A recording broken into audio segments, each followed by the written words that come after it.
shack at. The bottles getting empty, I'm not cracking, we stacking. Chips, all of it's what I want, plus money winners, that's what I'm on. You could say I'm gone, I prefer elevated pump sports radio. Time to get educated, Bouquett produced, fade the juice, letting loose with so much abuse that the bookies wanna call the truth. They getting slaughtered, can't forget Jeff and low baggers in the chat. That's a legal weapon, cause we be, pubbing. We be pubbing! What up, cappers, gamblers, punters, hustlers, low baggers? Happy Wednesday, May 8th to all of you. Thank you for watching Betting with the Bag right here on Pub Sports Radio. It was a disappointing day yesterday. Just a roller coaster ride of emotions. MLB was wild and ultimately not fruitful. 3-6 down 2.79 units. Very disappointing. The unders in that Angels Pirates game missed both by a half run, unearned runs, extremely frustrating. And the day got off to a horrible start with that A's first three. So we were behind the eight ball. I got comebacks from the Brewers and Mariners. Brewers and Mariners. So that was very important to the evening. And the Angels took care of business, but the under in Miami, LA Dodgers was disappointing.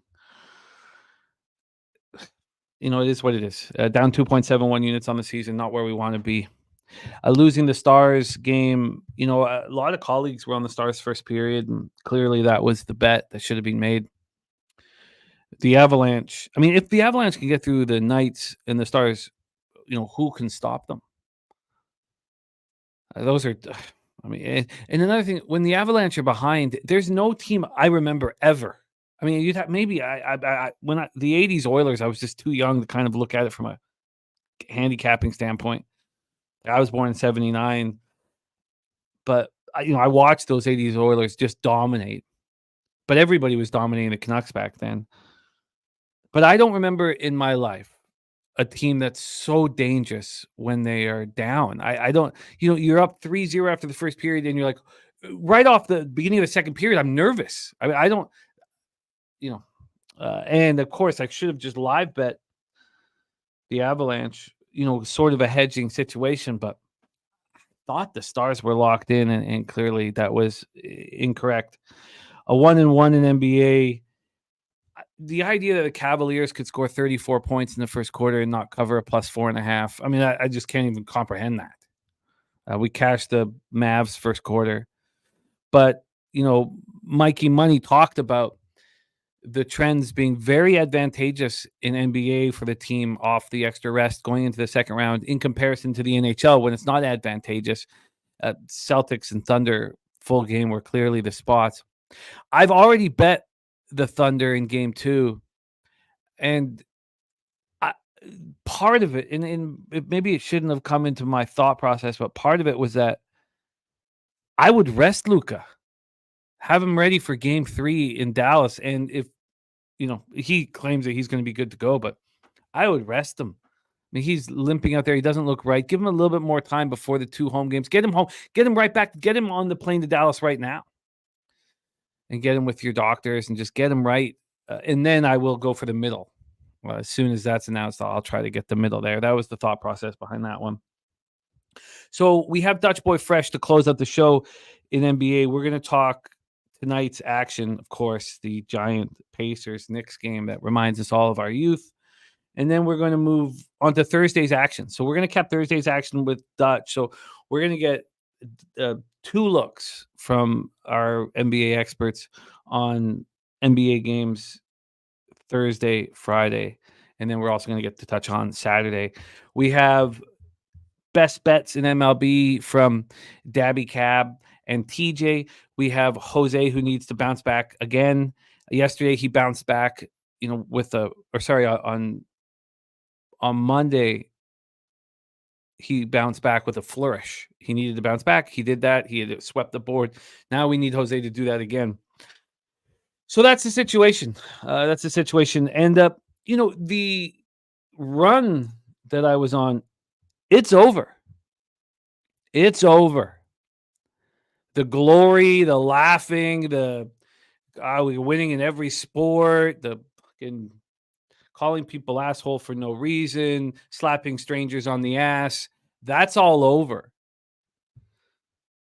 We need to win today, and we need to start stacking winning days right now. So that's what it is. Let's get to work. Shout out to Truth Teller in the house. Says, good morning, beautiful people. It's great to be alive. That's what I needed to see, the positivity right there. Sancho 2-2 day yesterday with Rangers and Avs money line. Let's get after it today. Leaning to the Panthers, but all ears for our guy Sancho. Joey Harb in the house. Tori Coker with another shitty night. Marlins, the under. Dallas Stars, Mavericks today. Bounce back big. Yes, let's get that for you, Tori. Nate Dog 420 in the house. Great to see you. Both NHL games, first period over for Joe T. Justin McKelvey, Stacks play today. JT, Ariel Muto, over 1.5 bases. Stacks play today winner yesterday. As I said, we are, what I didn't realize was what I was seeing in the account page on our pubsportsradio.com with all of the stats of our experts is not available for everybody yet. So that's going to go live soon. And seeing like Stacks play today, cash, that's all going to be up there. Pig Milk play today, all that's going to be up there. Unless you don't want it, you can just let me know if you don't want it, which is totally valid. It's up to you guys. But that's not live yet. So Swiggy's we're going to make that live as soon. I hope so. Hope soon. Morgan Spooner in the house says Tigers Guardians over 7.5 Royals money line. Looking for a way to get behind a Rangers sweep for Morgan Spooner. Pig Milk play today. It's a funny series right now. I was watching that game, with no action. It's what another thing that really irritated me is, you can talk about plans and we're trying to get the information. I told you guys I had a plan of taking the second round games against these very close opponents to overtime. And both games went overtime yesterday. It would have been a huge score. And then I don't want to be late to the party and jump on it after I miss it. Another thing that really, really bothered me yesterday is we put out the fact that Brios has been the luckiest pitcher in Major League Baseball on a silver platter. Put it on a silver platter. Jose had the statistics to back up the comment or the breakdown about him being, and I still am on the Blue Jays when it's said and done. I mean, that makes me want to smash something. What is the point to give out important information if you're not going to listen to it or follow it? That's just frustrating. Frustrating. Serious business in the house. There's Swiggy ready to go. Ken Wood coming off a huge day. I love to hear it. Says thanks to Troy Torrance and Pimp Slap. Love to hear it. Gerald Jones winning night. Best bet Arizona Cincinnati first 5 under 4.5. And the smooth balls play today's Reds team total over 3.5. Let's get both of those copied and pasted here. All right. And it's not the work right now like it was last week. I think, the amount of work that had to go into horses was really tricky for me last week. Right now, it's not succeeding. We had such a strong March and April, and then to be sitting here on May 8th and feel like, it's very, very frustrating. Rocco Rogers hit all the base props given out and an NHL crushed the block shot props again from our Rocco Rogers. Says, hope they don't take them off the market. Go Rangers. There's Jeffrey Moore, Joey Harb, Slatsy off a 5-1 night. Slatsy got the early payout, $365. I mean, that there's the benefit of not having to send it into a goddamn local. Nice job, Slatsy, catching that early payout. Swayman saves 30.5 and oil knocks first period over 1.5 for Slatsy. So let's get that copied and pasted. Thank you for sharing that with us, Slatsy. Copied and pasted. Here we go. I'm looking forward to talk about these NHL games. I'm looking for, you could spend so long on these NHL and NBA playoff games, capping them. So long. All right. It's great to see all you guys. We got to get to work here. Kelly McInnes, Ken Mizrahi, Joey Harb, Viper NB, Al Cervic, Big Scott in the house. He's on the Phillies -1. Royals money line, Houston, New York, Yankees over 8.5, and the Panthers -1 here. Let's lock that in. Slatsy says Stars now +170 to win the series. I mean, why wouldn't they be? when a team comes back from that kind of a deficit in the playoffs, it's, it really, really hurts. It also, it scares the shit out of you. I mean, you have this fear in the back of your head knowing that a team could come back at any given moment. It's and I felt that watching all playoffs, watching the Avs. I'm just scared watching them. Like you always think, ugh. I was lucky to get that plus 180 on that Jets game in game 1. Get out of there alive with a 7-6 victory. Good God. And so many people are making so much money off of the Avalanche live, and I'm not one of them. Rocco Rogers, TJ, our new leader in the playoff pool. Jose, if you could get the playoff pool up so we could touch on that. We can touch on it after we break down NHL. That's fine. Jay Smooth, Ray Charles, SOKK, Slatsy. Great to see all you guys. Steve G, ready to go. Nuke Worker. Rangers plus 105 and the Stars minus 120. Thought I split, but I checked this one and got paid out with the Stars. So yeah, that's because they're up 3-0. I love it. Panger Life. There's Skills in the house. Mark Skillman, what a fantastic thoroughbred capper you are, Skills. Hope you get that cash today. My guy, Philly Eagle Flyer, Kelly McInnes. And so Kelly got that as well. Great to see. Well, I'm happy that you guys got that. Billy Friedrich. Anthony Richardson says he will be back for NBA. Yes, so we're doing today and tomorrow NBA with Dutch Boy Fresh. I'm looking forward to that. WT in the house. WT, come to us from Costa Rica. Man, I miss you guys. The Dapper Capper. My guy says, let's do work. BJ said, told you all OKC are better than Dallas. Yeah, you did, but I got paid. BJ, I got paid on Dallas first quarter. You got paid on OKC full game. We both got paid there. DC Capper, my dude, and BJ saying Dort had him locked up. Dort looked great, but it's not even Dort looking so good. It's really that Luka does not look good. He does not look healthy. Frank, coming off a really strong day, says Stars hurt, but Celtics and Thunder deliver. That was a great call. And shouting out the Dapper Capper and BJ for the Thunder spot. There's Lil Domo, Rodney Barton.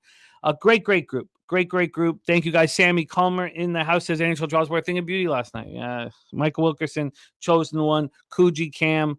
Great to see all of you guys. Stimmy OG. He's on the over 8.5 in that Phillies Blue Jays game. Mally Mal on that full game, under 8.5 in the Cubs game. And Rodney Barton, best bet is Mets money line. Let me just get these so that we can, and let me put that right in front of MLB. I won't be able to find the actual games right now, but I'll just have it ready to go here so we can discuss that. Mally Mal, King Al. All right, let's get to work. So, okay. I talked about not letting yesterday sting and focus on tomorrow.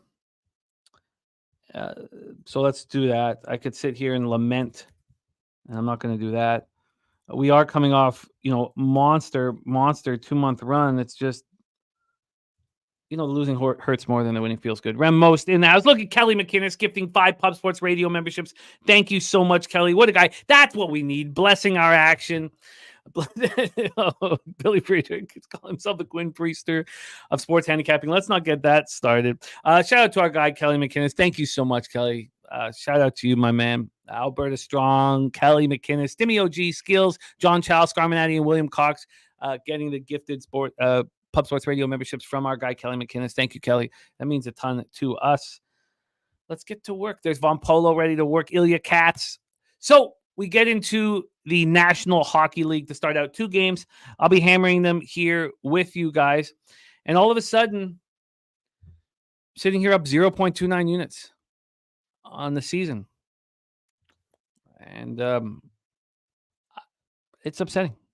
I'm not going to, another way to put it, it's upsetting. So let's change that. And I expect to change that. Let's get the line history up and everything ready to go. And let's get to work.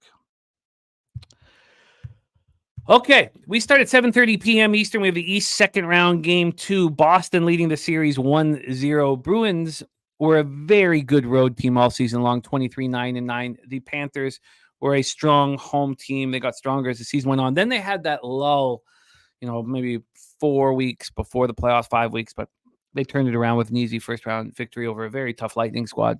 26-13-2 was their home record. We're at Amerant Bank Arena in Sunrise, Florida. We have right now the Florida Panthers at minus 160. They opened up at minus 167. This got up to minus 184. This was at minus 184 yesterday morning. And we have a big move back to the Boston Bruins. That is a big move back to the Boston Bruins. And I can understand why that's happening. If you diving deeper into the stats, and we'll do that together, and you can see why that's happening. From a total side of things here, we have a 5.5. It's open minus 117 to the under. It's now minus 116. I would be curious to see what the Action Network is saying here. I know we're not going to make and I try not to get too into it in NHL, but I'd be curious to see what it is saying in the total, because Boston's penalty kill is so elite right now that it might be worth our time. 33% of the tickets and 44% of the cash are on the Boston Bruins. Boston Bruins had that similar sharp action on them in game 1. From a total side of things, 40% of tickets and 44% of the cash is on the under. I have interest in adding the under. This is something that's sort of formulating as we break it down together. Lucky Lefty in the house. Shout out to Tata Booker as well. Love you guys. So here we go. Swayman has been incredible. 1.42 goals against average, 955 save percentage. She's just completely locked in. And Sergei Bobrovsky's been very good himself. Now, his numbers don't necessarily portray that 890 save percentage, but we've seen him make big saves. He feels good about himself. Boston power plays at 31.6%. I expect the Panthers to quell that. 81.8% penalty kill. Boston's penalty kill is at 95.8%. And the Florida Panthers power play, 23.5% regular season. I believe that was around 9th or 10th in the league. 18.8% here in the playoffs. We have a best bet in from BJ, Baltimore Orioles, which makes a lot of sense. Yes, they're going up against Mitchell Parker, who's a very highly rated lefty, but we just saw what the Orioles did to Rodon, what they do to all lefties. So I've got that copied and pasted. AOD, thank you for the kind words. And Razor Sharp picks Gambler's First Glance is Mets Cards under 7.5. minus 110. Thank you for sharing that. And congratulations to Razor, now 20,000 followers on X. And that is richly, richly deserved, my man. You deserve all of this. And you inspire other cappers. And I just love capping with you. And very thankful for your friendship. So let's talk about the X's and O's here. So I like that the Panthers lost 5-1.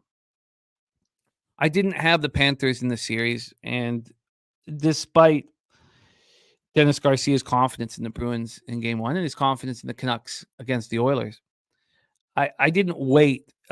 I did parlay and made it official, the Panthers to win the series and the Oilers to win the series. And I've thought, and I didn't, remember I said I was going to put 1,000. When I broke it all down, it was too expensive for 1,000. The risk reward wasn't, so that's why I parlayed it together for $500. And I do have interest in now, with the Panthers at basically a pick 'em for the series, to now tie that to the Oilers to win the series. But I don't know if that's necessary right now, already with a 500 on that parlay. The Panthers were 0-3 on the power play in game 1. The Panthers did not score a power play goal against the Bruins in the regular season. And Boston has only allowed one power play goal in 24 times shorthanded in the playoffs. That's 95.8%.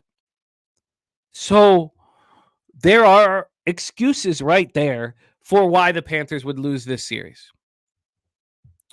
I don't think that's going to happen, but there are excuses. And if you want to ask Montgomery what makes the Boston Bruins power play so special, and we'll go over this, the answer that comes out is Joe Sacco.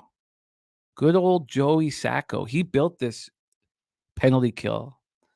It's Brandon Carlo who plays the most amount of shorthanded. It's him and Hampus Lindholm at the point. And then Charlie Coyle and Brad Marchand. They've been unbelievable in the playoffs. And if the Panthers aren't going to score power play goals, then why wouldn't this game go under? So Paul Maurice is very confident here. He's very confident. And why wouldn't he be? They outshoot the Bruins 39-29. They only score the one goal against Swayman. Swayman's not allowed more than 2 goals in any of these 7 playoff starts. I mean, isn't everything I'm saying here leading us towards that under? And we're not sure if Sam Bennett will be back tonight, but Paul Maurice has said one of the next 3 games for sure. Bennett with 2 points in the 2 playoff games before he was injured. Bennett is a playoff specialist. He plays much bigger than he is.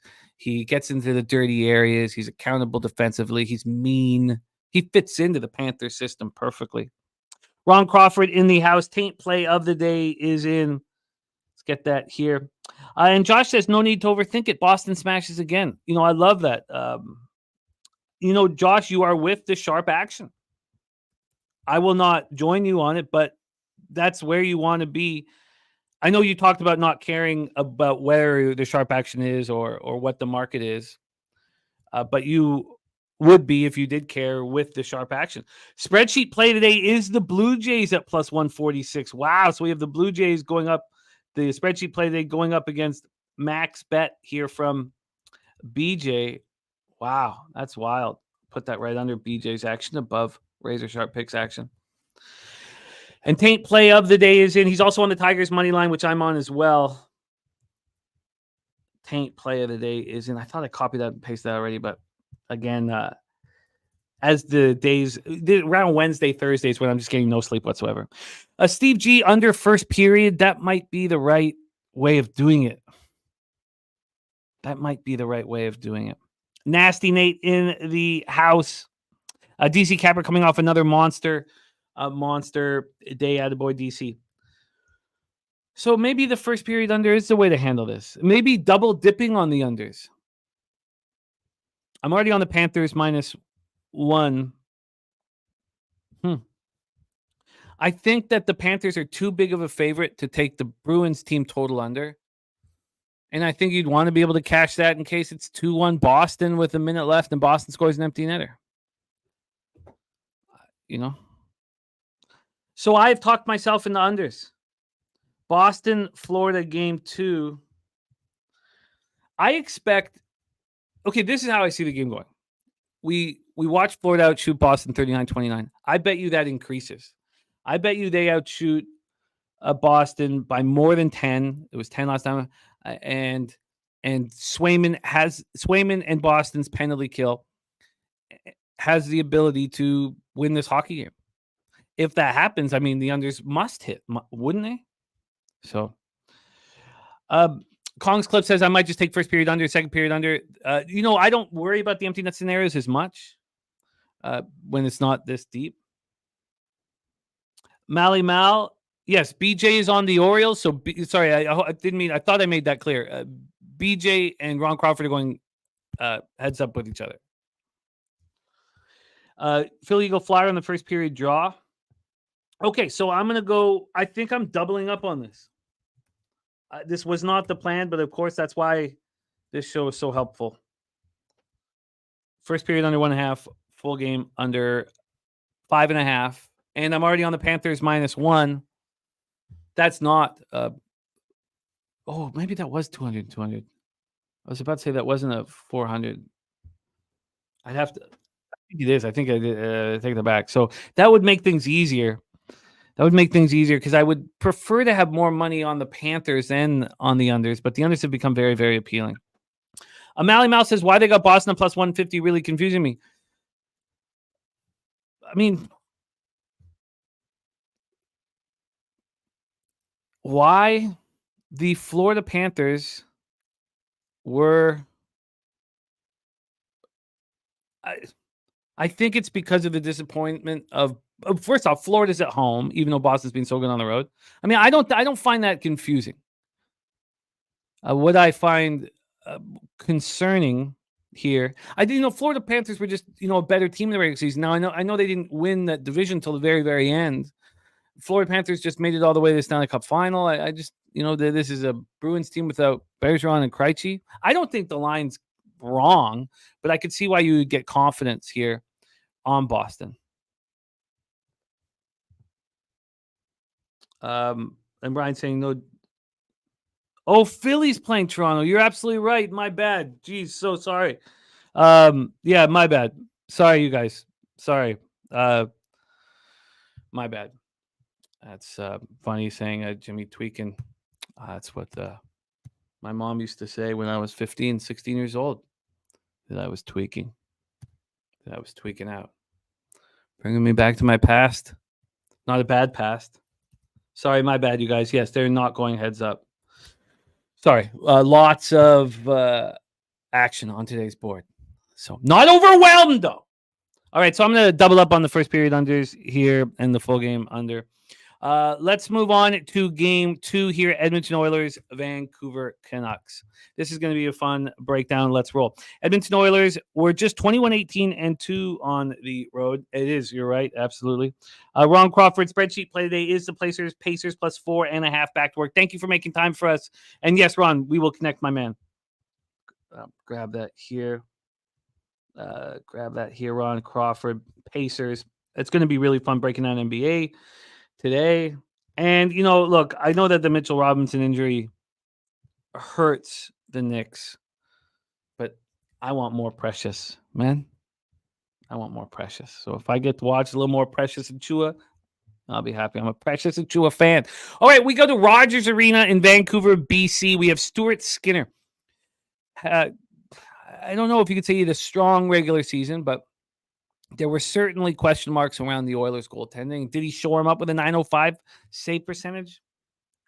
I don't know. In the playoffs, he has 2.59 goals against average and .910 save percentage.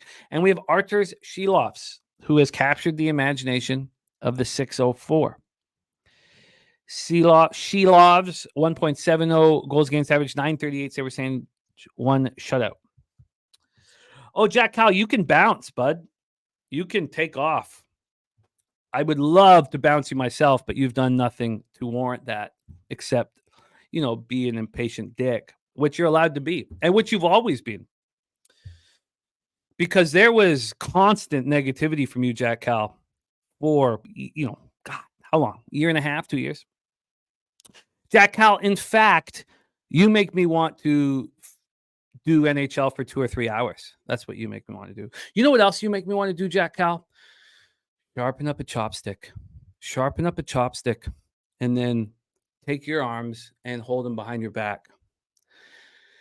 Then what I'd like to do is I don't want to maim you. I just, what I do? I'll just little slit with the sharpened chopstick in the back of your neck. Wow. I turn the heat up really high. I like to do that, Jack Cal. I like to turn up the heat really high so the stench of taint fills the room. I'd like a thick stench of taint in there while you're just slightly bleeding out the back of your neck. Then I would like to take you down to the homeless encampment, the closest homeless encampment I can find. I would like to pay 10 to 20 homeless men to come into this very hot room and all share their taints with you. At that point, I'll leave. I'll get another homeless guy to push your head into each taint one at a time. I don't think it'll cost too much to get your face, Jack Cal, forced into the taint of many homeless men. I also want a range of ages. I don't want your Jack Cal, your hideous face into the taint of just like one young homeless guy.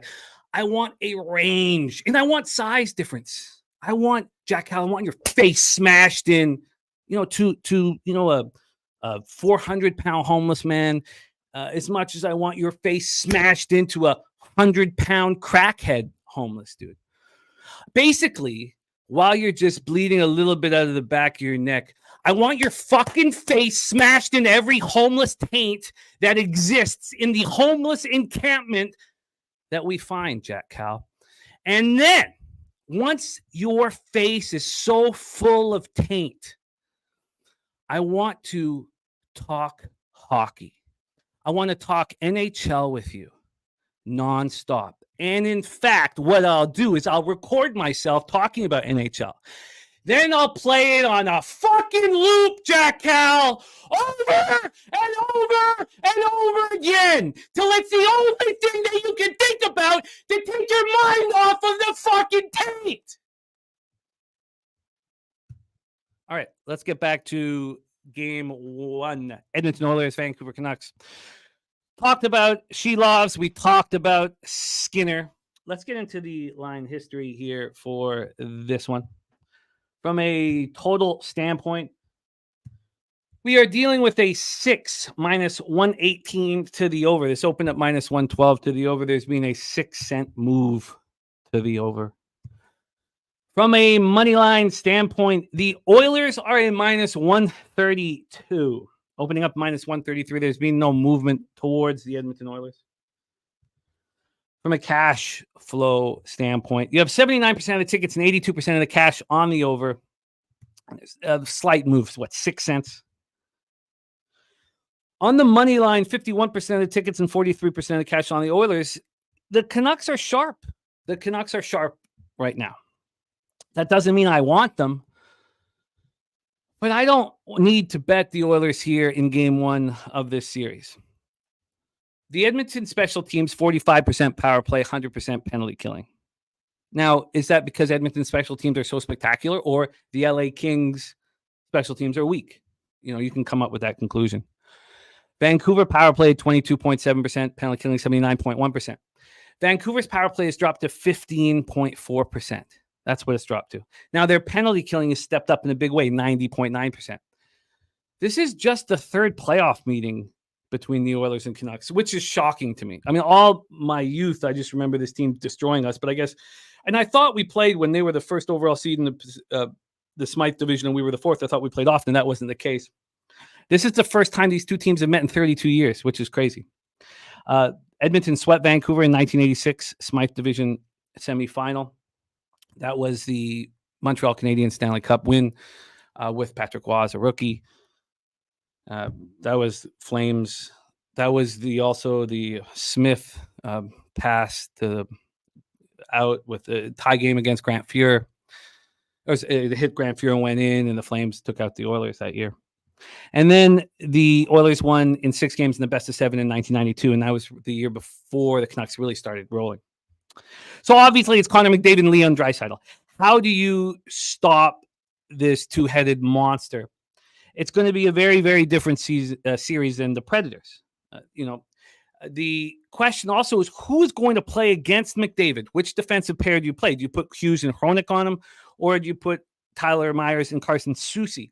The thing about Tyler Myers is he makes tons of defensive mistakes, but he's 6'8". He's got that long reach. And if you have Tyler Myers and Carson Soucy, at least you can stop those passes, because we see Draisaitl's one-timers, they're amazing. And what is the difference between this Canucks defense right now is you add Zadorov, who's 6'6", 248, to Soucy and Tyler Myers. This Vancouver Canucks defense averaging 6'3", 213 pounds.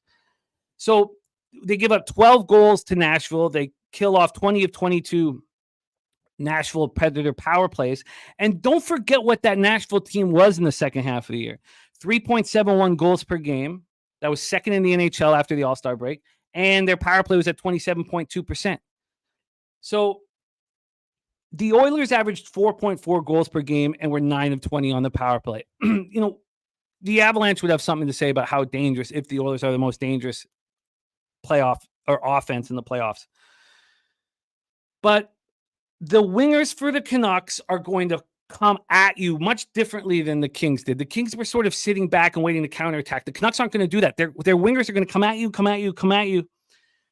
And is it going to be enough? An interesting thing about the size of the Canucks defense, the Oilers defense averages 6'4". Now they're a little lighter, but they average 6'4". I don't think this is a game of overs. I don't. Even with Shelovs in net. And I think that people will look at this total at 6 and think this game goes over. I think that this is a under spot. I really do. So I maybe just talked myself into the under in game 1. And I think it would be a full game under. God, I did not expect to be on both unders. Okay, I'm going to have to figure this out more. JP Taylor says, being a week, you'd have to lean to the Canucks. Newcomer says, I wish there was another half dozen hockey games to talk about. Steve G says, Edmonton thrives on the power play. Vancouver says, the box is going to be tough for the Oilers. Rocco Ryder says, I think this game starts fast and probably slows down. If I catch first period over, I would get a live 7.5 would hit the under.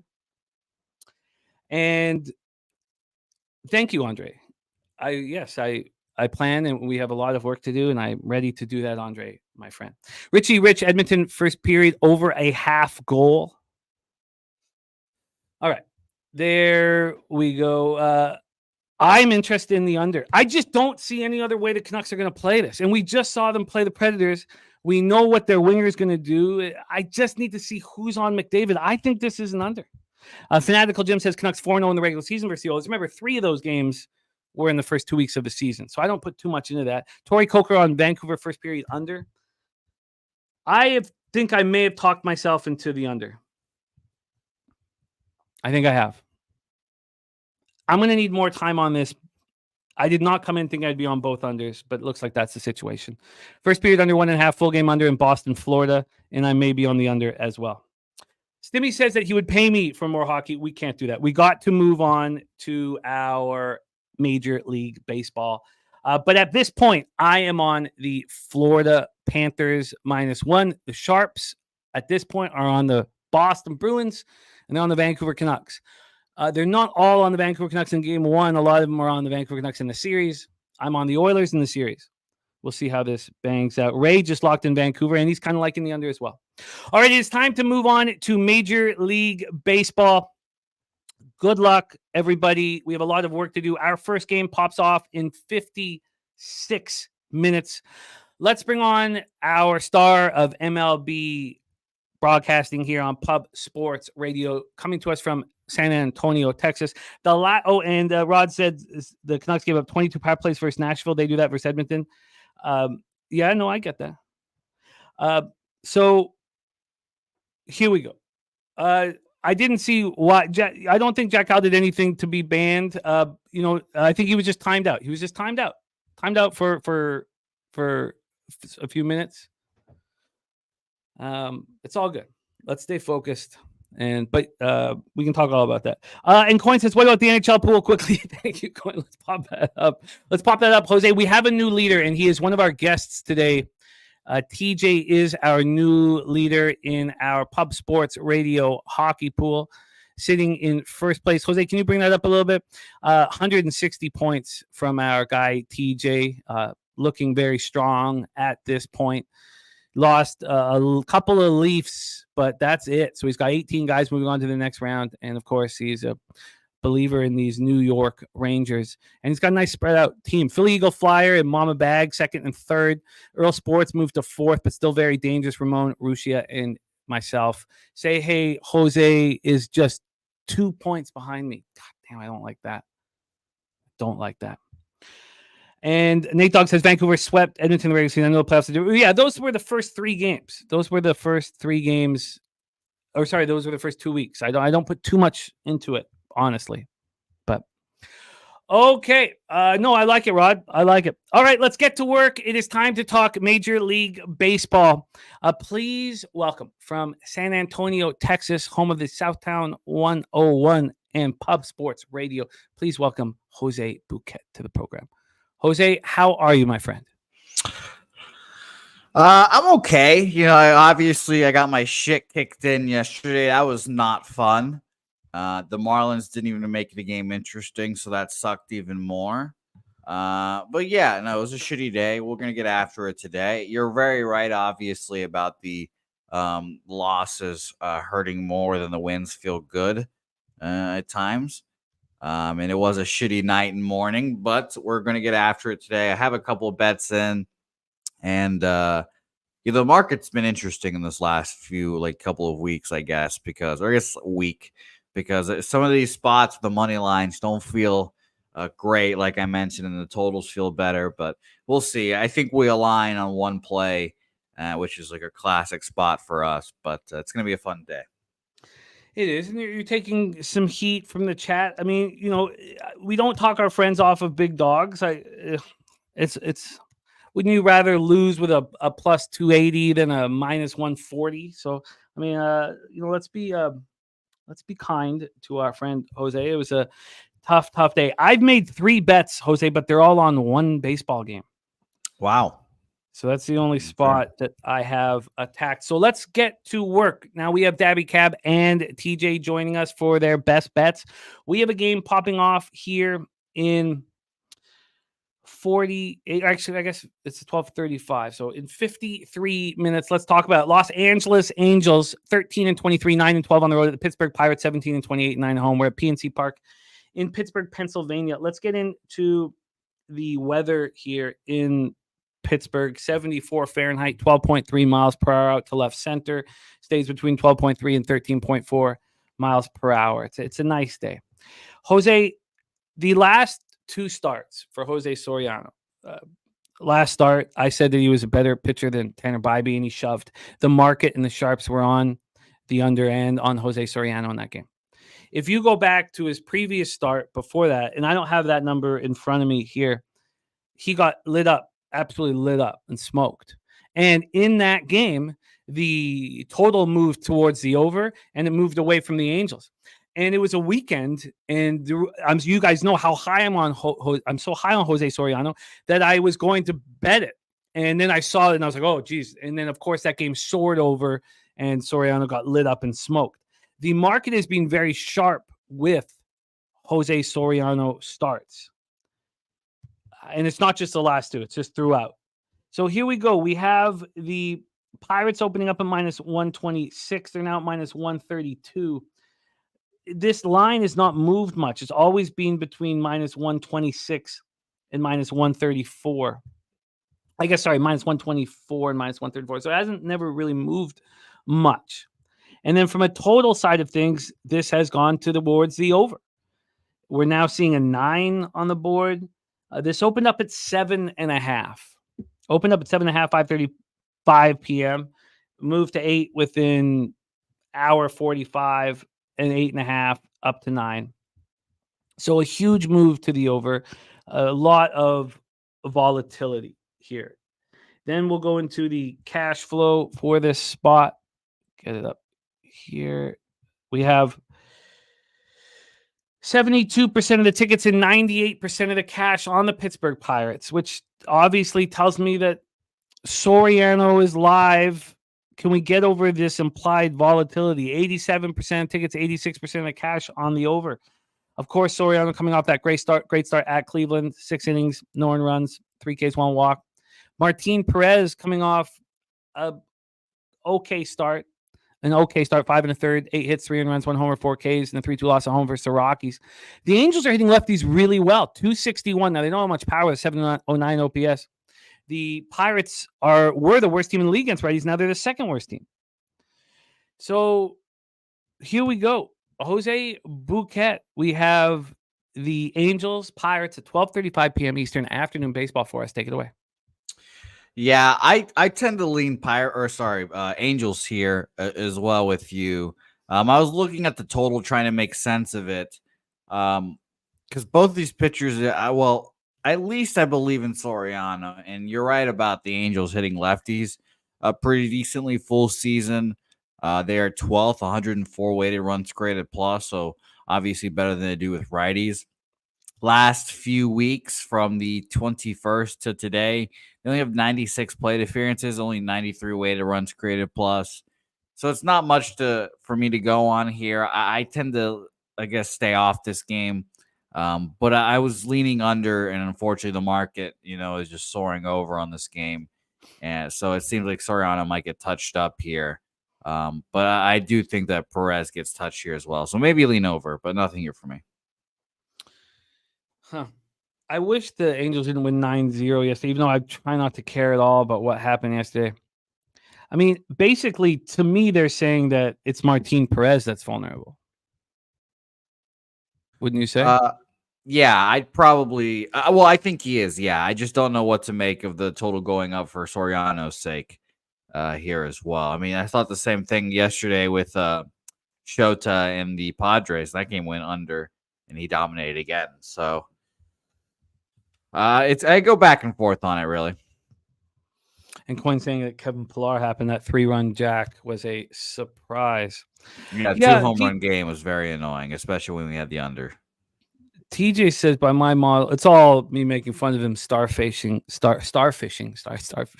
all over center field for years. When they would talk about how he's the best defensive center fielder the Blue Jays ever had, it was like, when did you see Devon White starfish in center field? Because he's so much faster, more athletic than Pilar. He doesn't have to do that. So here we go. Soriano, Martin, Perez. I think that the Angels must be live here, and that Martin Perez is the issue with the volatility. And do you expect the Angels to be able to hit? We had it mentioned in the chat without Trout, hit lefties without Trout and Rengifo. Do you? That's tough. Yeah, you're right. I forgot about Trout being out already. Honestly, yeah. I mean, and their success or their recent at bats against lefties have been bad too. So I probably stay out. Like I said, I lean Angels for sure. If gun to my head, it's Angels. But I'm not going to make a bet on it. My sides have just been shit recently. It's been annoying as hell, honestly. Well, I have interest in the Angels. I'm not worried. I know the Angels bullpen's being weak, but I'm not worried about this at all. I'm not worried about the Angels bullpen's fresh enough. Okay. And Rocco says, guys, Trout wasn't hitting lefties this year at all. He was crushing righties. And Andrew G says Angels are so tanked. I'm interested in the Angels here. I've got 46 minutes to make a decision to see if I want to move on it. Let's roll on to the next game on the board. And we bring on our first guest of the show. Please welcome, coming to us from upstate New York, our friend TJ to the show. TJ, how are you, my man? Oh, are you muted, my man? Let's get that on your mic. Sorry about that. Good to be here. Hello to the chat. We're doing well in baseball on the season. It's hard to do checks and check in, but overall things are going We've got some scratchiness on your audio here. What do you think we do, Jose? Just give me unplug, replug your mic. I think you'll be good there. Let's do a but yeah, I bet you TJ's fucking flying high because the Rangers won in overtime last night as well. I was watching that and I was disappointed to see because low-key I'm rooting for the Carolina Hurricanes because of how many of those guys I have on my team. But yes, I was. I'm sure TJ's buzzing right now. Yes, how's that? It's not good. We got to get that. Refresh the browser. Yeah, let's get you in and out here. We'll set up the game here for us, and then we'll see what TJ has to say. Toronto Blue Jays 60 and 28 and 13 on the road. The max bet should have been bigger on Blue Jays season win total under is going to just cash and flying colors. It's going to cash so easily that Dennis is shocked that it's still at 81.5. If you want to bet the live Blue Jay win total under. Jesus, you guys are all out. You guys throw this team in the gutter. Oh, we had a really good baseball team. Yes, you did. They're just not there anymore. Decisions were made by our brain trust. That could be Alex Anthopoulos. We could be whatever. It's fine. These things happen. Are you guys going to sell? Do you guys think it's bad enough where you sell? Oh yeah. We're selling for sure. Oh yeah. Okay. Oh yeah. Right, we got to. Also, I mean, all of a sudden we thought Vladdy and Bo were cornerstones. Yeah. Now we're talking about what does our lineup look without them. So, here, let's hear our guy TJ back in business. TJ, talk to me. Let's hear your audio. All right. How's that? Your money. You are money. Okay. All right. Let's set this up. Citizens Bank Park in Philadelphia, Pennsylvania. These Phillies 15-6 at home. 15-6 at home. Let's talk about the weather first and foremost here, and break into the market. 81 Fahrenheit at first pitch, 11.2 miles per hour out to right field, between 11.2 and 12.6 miles per hour. Let's get into the line history here. This totals at 8.5. It's minus 115 to the over. This opened up at 8 and quickly moved to 8.5. About an hour and 45 minutes. Not that fast, but it did move. From a money line standpoint, we are sitting here with Bassett and the Jays at plus 150. They opened up at plus 136. We've had a big 15-cent move to the Philadelphia Phillies. Now, I've tried to catch the right time to back Bassett, and I've been wrong. Maybe there is no right time to back Bassett. Maybe he's hit the end of his road. Maybe he's getting a little long in the tooth. 74% of the tickets, 77% of the cash on the over. And on the money line, we have 10% of the tickets on the Jays and 3% of the cash. Obviously, I recognized yesterday that the cash cow with the Rays cashed very easily for Troy. I imagine if this got to 200, which it won't, this would be a cash cow situation. We have Bassett coming off a 6-1 loss at home versus the Royals. He was decent. 6 innings, 3 earned runs, 4 Ks, 1 walk. I don't see how this would be an easier situation. I mean, it's got to be more difficult. Phillies are hitting 253, 758 OPS versus righties. Jays are hitting 218, 651 OPS versus righties. They can't hit. They hit a little bit against lefties. Aaron Nola, 3.32 ERA, 1.15 whip, 40 Ks, 15 walks, 7 homers in 43 and a third.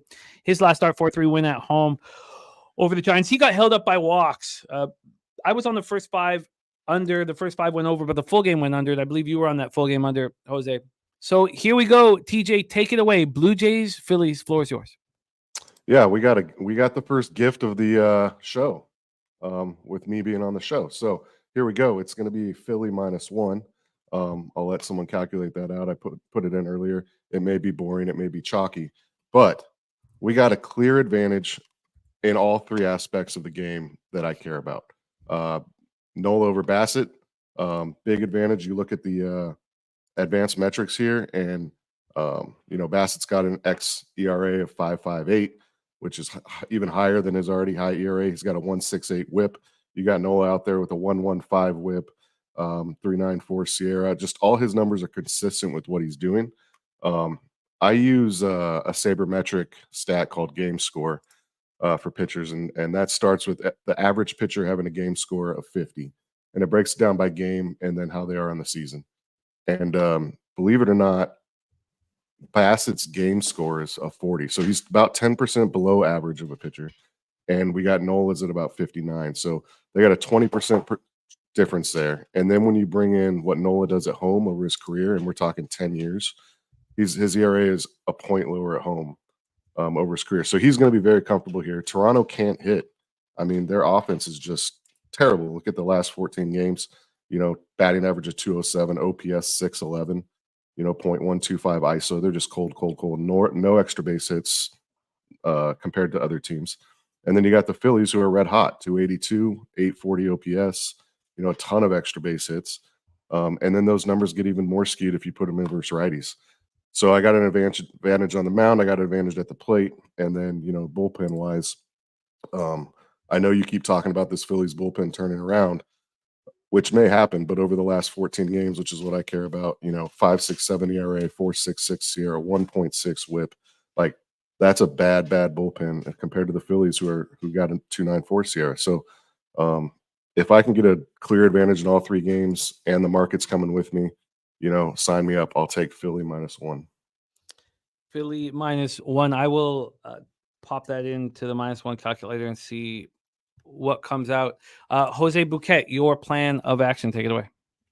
Yeah, I've had issues with the Blue Jays recently, so I'm staying off. When I bet them under, they hit a bunch of runs, and then I bet the money line, they get fucking smashed. So I'm staying off. The market, obviously, steaming it all the way to the Phillies. So if I had to make a play in this game, I'd probably add Phillies to like a parlay or perhaps bet the over in this game. It's opened up at an 8, now an 8.5, juice to the over. Probably going to be a 9 soon, it seems like.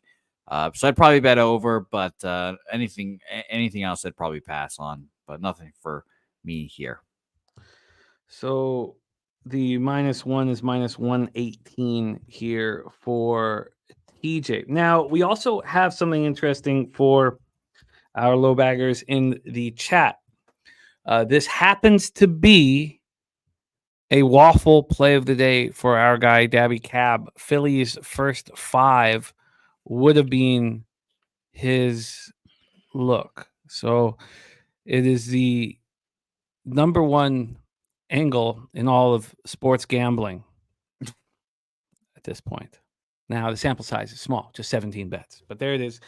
There it is.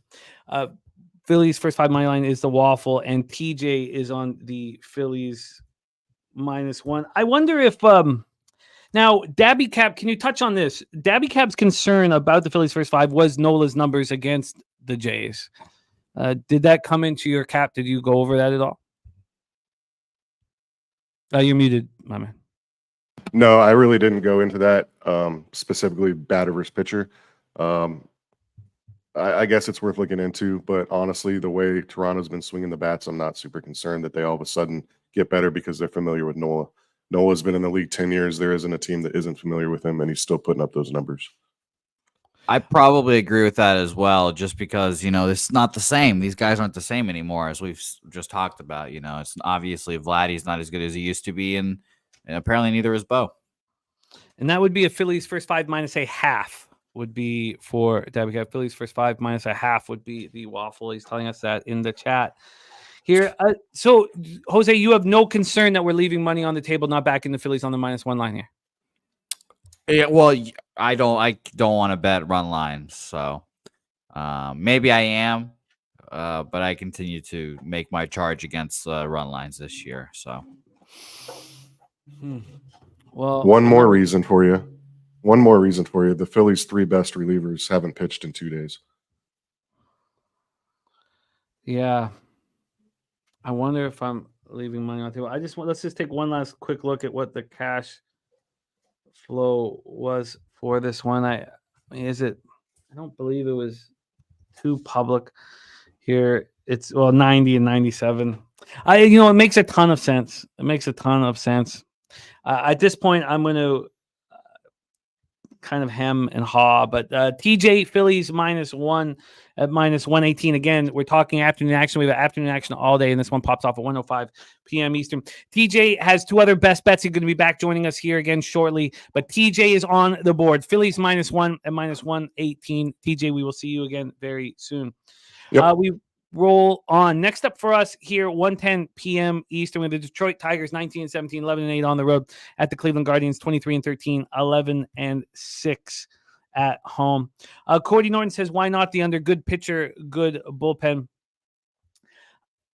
Yeah, I mean, the bullpen will be used. Nola has 15 walks and 43 1/3. He's coming off 4 walks. I don't dislike the under. The line market's moving towards the over, and it just makes me a little uncomfortable. But Jeffrey Moore here, and Nate Dogg says Bo is dropped in the Jays lineup again. Look for him to hit right now. Okay, so let's roll on to the next bottom board. Detroit Tigers, Cleveland Guardians. So this is where I have moved. Now, we heard Matty Ice is on the Detroit Tigers, as am I. I'm a big Reese Olson guy. Hasn't allowed a home run over 33 1/3, 2.70 ERA, 1.23 whip. Going up against Tanner Bybee. I've really believed in Tanner Bybee off of bad starts. He's seemed to always deliver for me after a bad start, and I expect him to do that here, allowing 6 earned runs in that 6-0 loss at home versus the Angels. Robert Franklin on the Tigers' first 5. He's leading to the first 5 under. I was a little late to the party on the unders, and now Jose's talked about it not affecting him, in fact, giving him more confidence when it moves by a half run. I guess that was sort of in my head. So I've tripled up on this baseball game. It's the only one I've moved on. Let's talk about the weather. 75 Fahrenheit, 14.7 miles per hour. Now it's coming in. It really wasn't a while ago. It was just left to right. Let me just refresh it and see if it's even more in right now.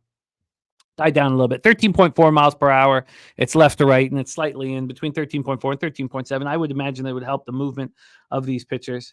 Let's get into the line history then. Next up for us on the money line, the Detroit Tigers are now at plus 110. Wow, that's a great sign.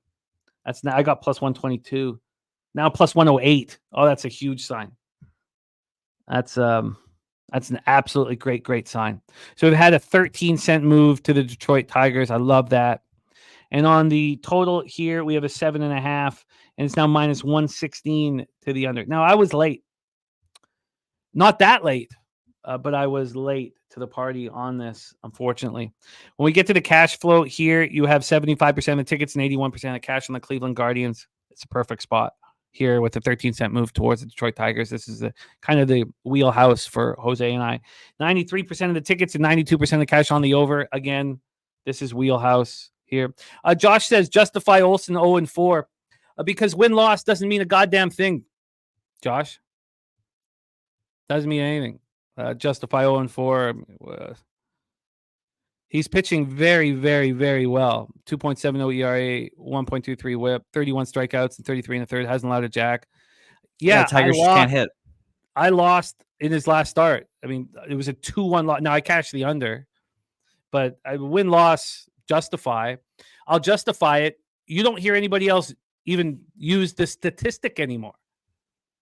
So there's justifying it. Most cappers you hear won't even tell you a pitcher's win or loss record because it doesn't fucking matter. Bybee coming off the bad start. Neither of these teams hit righties, and both of these bullpens are very good. So I moved on the first 5 under 4. I moved on the full game under 7.5, and I'm on the Tigers. So I got plus 122 on the Tigers. I got the full game under 7.5 minus 109, and I got even money on the first 5 under 4, which I was fine with. So take it away for us here, Jose Bouquett, Tigers, Guardians, triple up spot for me. Yeah, I understand why you did it. So I joined you on Tigers money line. I already bet the under in this game with you there. Again, it's just kind of what we've been successful with all year. I wish more of these spots happen more often. And I thought about adding first 5 with you, but I didn't want to triple up along with you. So I just doubled up full game under. I got, let me double check here. And I just bet Tigers. So I got plus 113. So I'm obviously not getting your plus 120 or whatever you got, but 7.5 minus 115 for me. 7.5 minus 1. And what did you get on the Tigers money line? 113. And Troy, you did indeed miss a lot, Troy. It's been an eventful show, to say the least. That's just par for the course here. Stakes are high, man. All right, we move on. We have a triple up spot for me, double up spot for Jose. I still have to make some decisions about the Angels here. And I think I'm going to move on the Angels' first 5 innings. I'm going to move on the Angels' first 5 innings here. I still have 31 minutes to make that decision. And we roll on. Next up for us, 1:15 p.m. Eastern with the New York Mets 18-18, 9-8 on the road at St. Louis Cardinals, 15-21, 6-11 at home. We're at Busch Stadium in St. Louis, Missouri. Let's get into the weather here in St. Louis. 77 Fahrenheit, 9.1 miles per hour, right to left, slightly in. Stays between 9.1 and 8.6 miles per hour. Let's get into the line history here for this one. We have, here we go. On the total, we have a 7.5, very juiced to the under. Now, this opened up 7.5 minus 110 to the over, and it got up to 8 at 1 in the morning. Then it started moving towards the under, and then back up to 8. So it's pretty interesting that it's now minus 114 to the under because it had been flirting with the over nonstop all day, or all night, I should say. And now we have a 12-cent move towards that under. Take a look at the money line here in this spot. Oh, I thought I had this set up better. I'll have it set up as we go through better. And we do have best bets from both Daby Cab and TJ coming on this show very soon. From the money line, we have Sonny Gray at minus 137. Sonny Gray opened up at minus 163. So what the market is saying is that we have a bounce back start for Jose Quintana. That's a wild, wild, wild move. Gerald Jones talking about Quintana being a former Cardinal. And Troy Torrance hammering the Tiger money line. I love to see it. Robert Franklin says first 5 under 4. Lean Mets first 5 cards can't hit lefty for shit the last 10. So let's go a little deeper here. Quintana coming off allowing 8 earned runs at the Rays over 2 2/3. And we have Cy Gray pitching 0.89 ERA, 0.86 whip. I mean, the guy's been unbelievable. No spring, doesn't matter. 38 strikeouts, 5 walks. Coming off not allowing an earned run at home over the White Sox. This is a real fascinating spot. Dav Fenn on the other side. He's on the Pirates minus a half first 5. So Dav Fenn on the other side in that one against Soriano. And, Dav Fenn, 98% of the cash is on Pittsburgh Pirates. So you have company with your action. Take it away for us here, Jose. Mets, Cardinals. Yeah, I want to bet this under. I think I really do. But here's one of the issues I have. Obviously, I would love this number to go down to a 7, and some books are showing 7s now, actually, which is kind of nice to see. I looked at first 5 as well. This opened up at a juiced under 4.5. Now it's at 4, but it's still moving down juice wise, so that's pretty okay. But Bet Online has a juiced over 7 minus 130. I don't see any other ones yet, but yeah, I would feel better if this was a 7. I think I do want to bet the unders though in this game. Quintana pitched against these very Cardinals. I would say about 10 days ago. I can't math, but he pitched against them on the 28th. 8 innings, 3 hits, 1 earned run. And I'm like, okay, well, do I really want to back a guy coming off of such a dominant start like that? That scares me.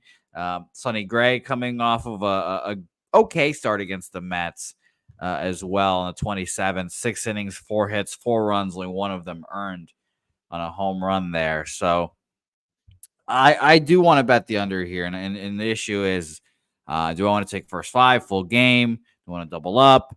What do you think, Jimmy? Honestly, the fact that they just seen the opposition is the reason why I'm not already on the under. Are you surprised that there's this huge move towards New York Mets?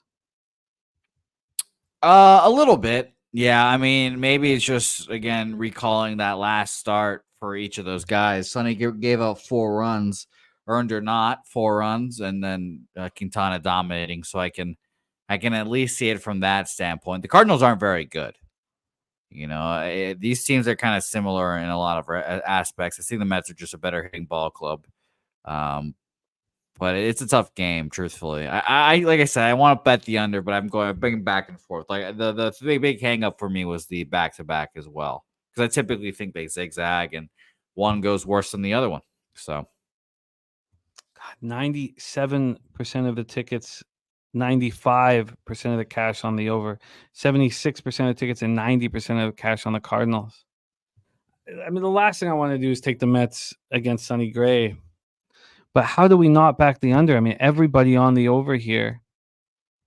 And good point by Rocco. JD Martinez did break Wilson Contreras' arm yesterday as well. I didn't see it, but I read the quotes from JD. Just fucking basically just swung the bat full speed and just cracked his arm.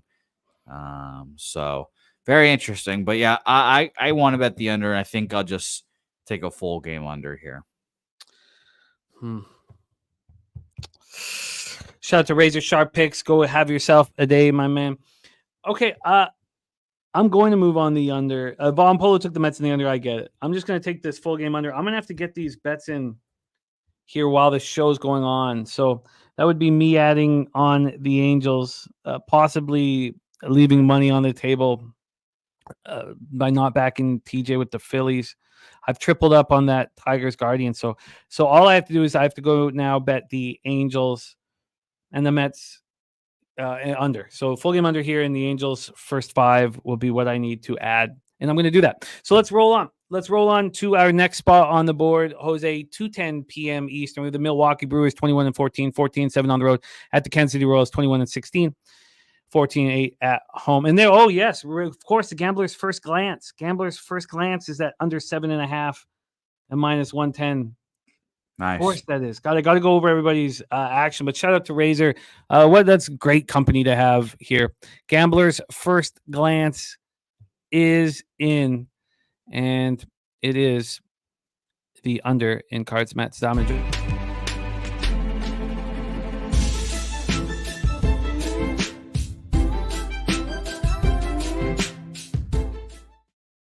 Back to this Brewers Royals. Talking about the roller coaster rides.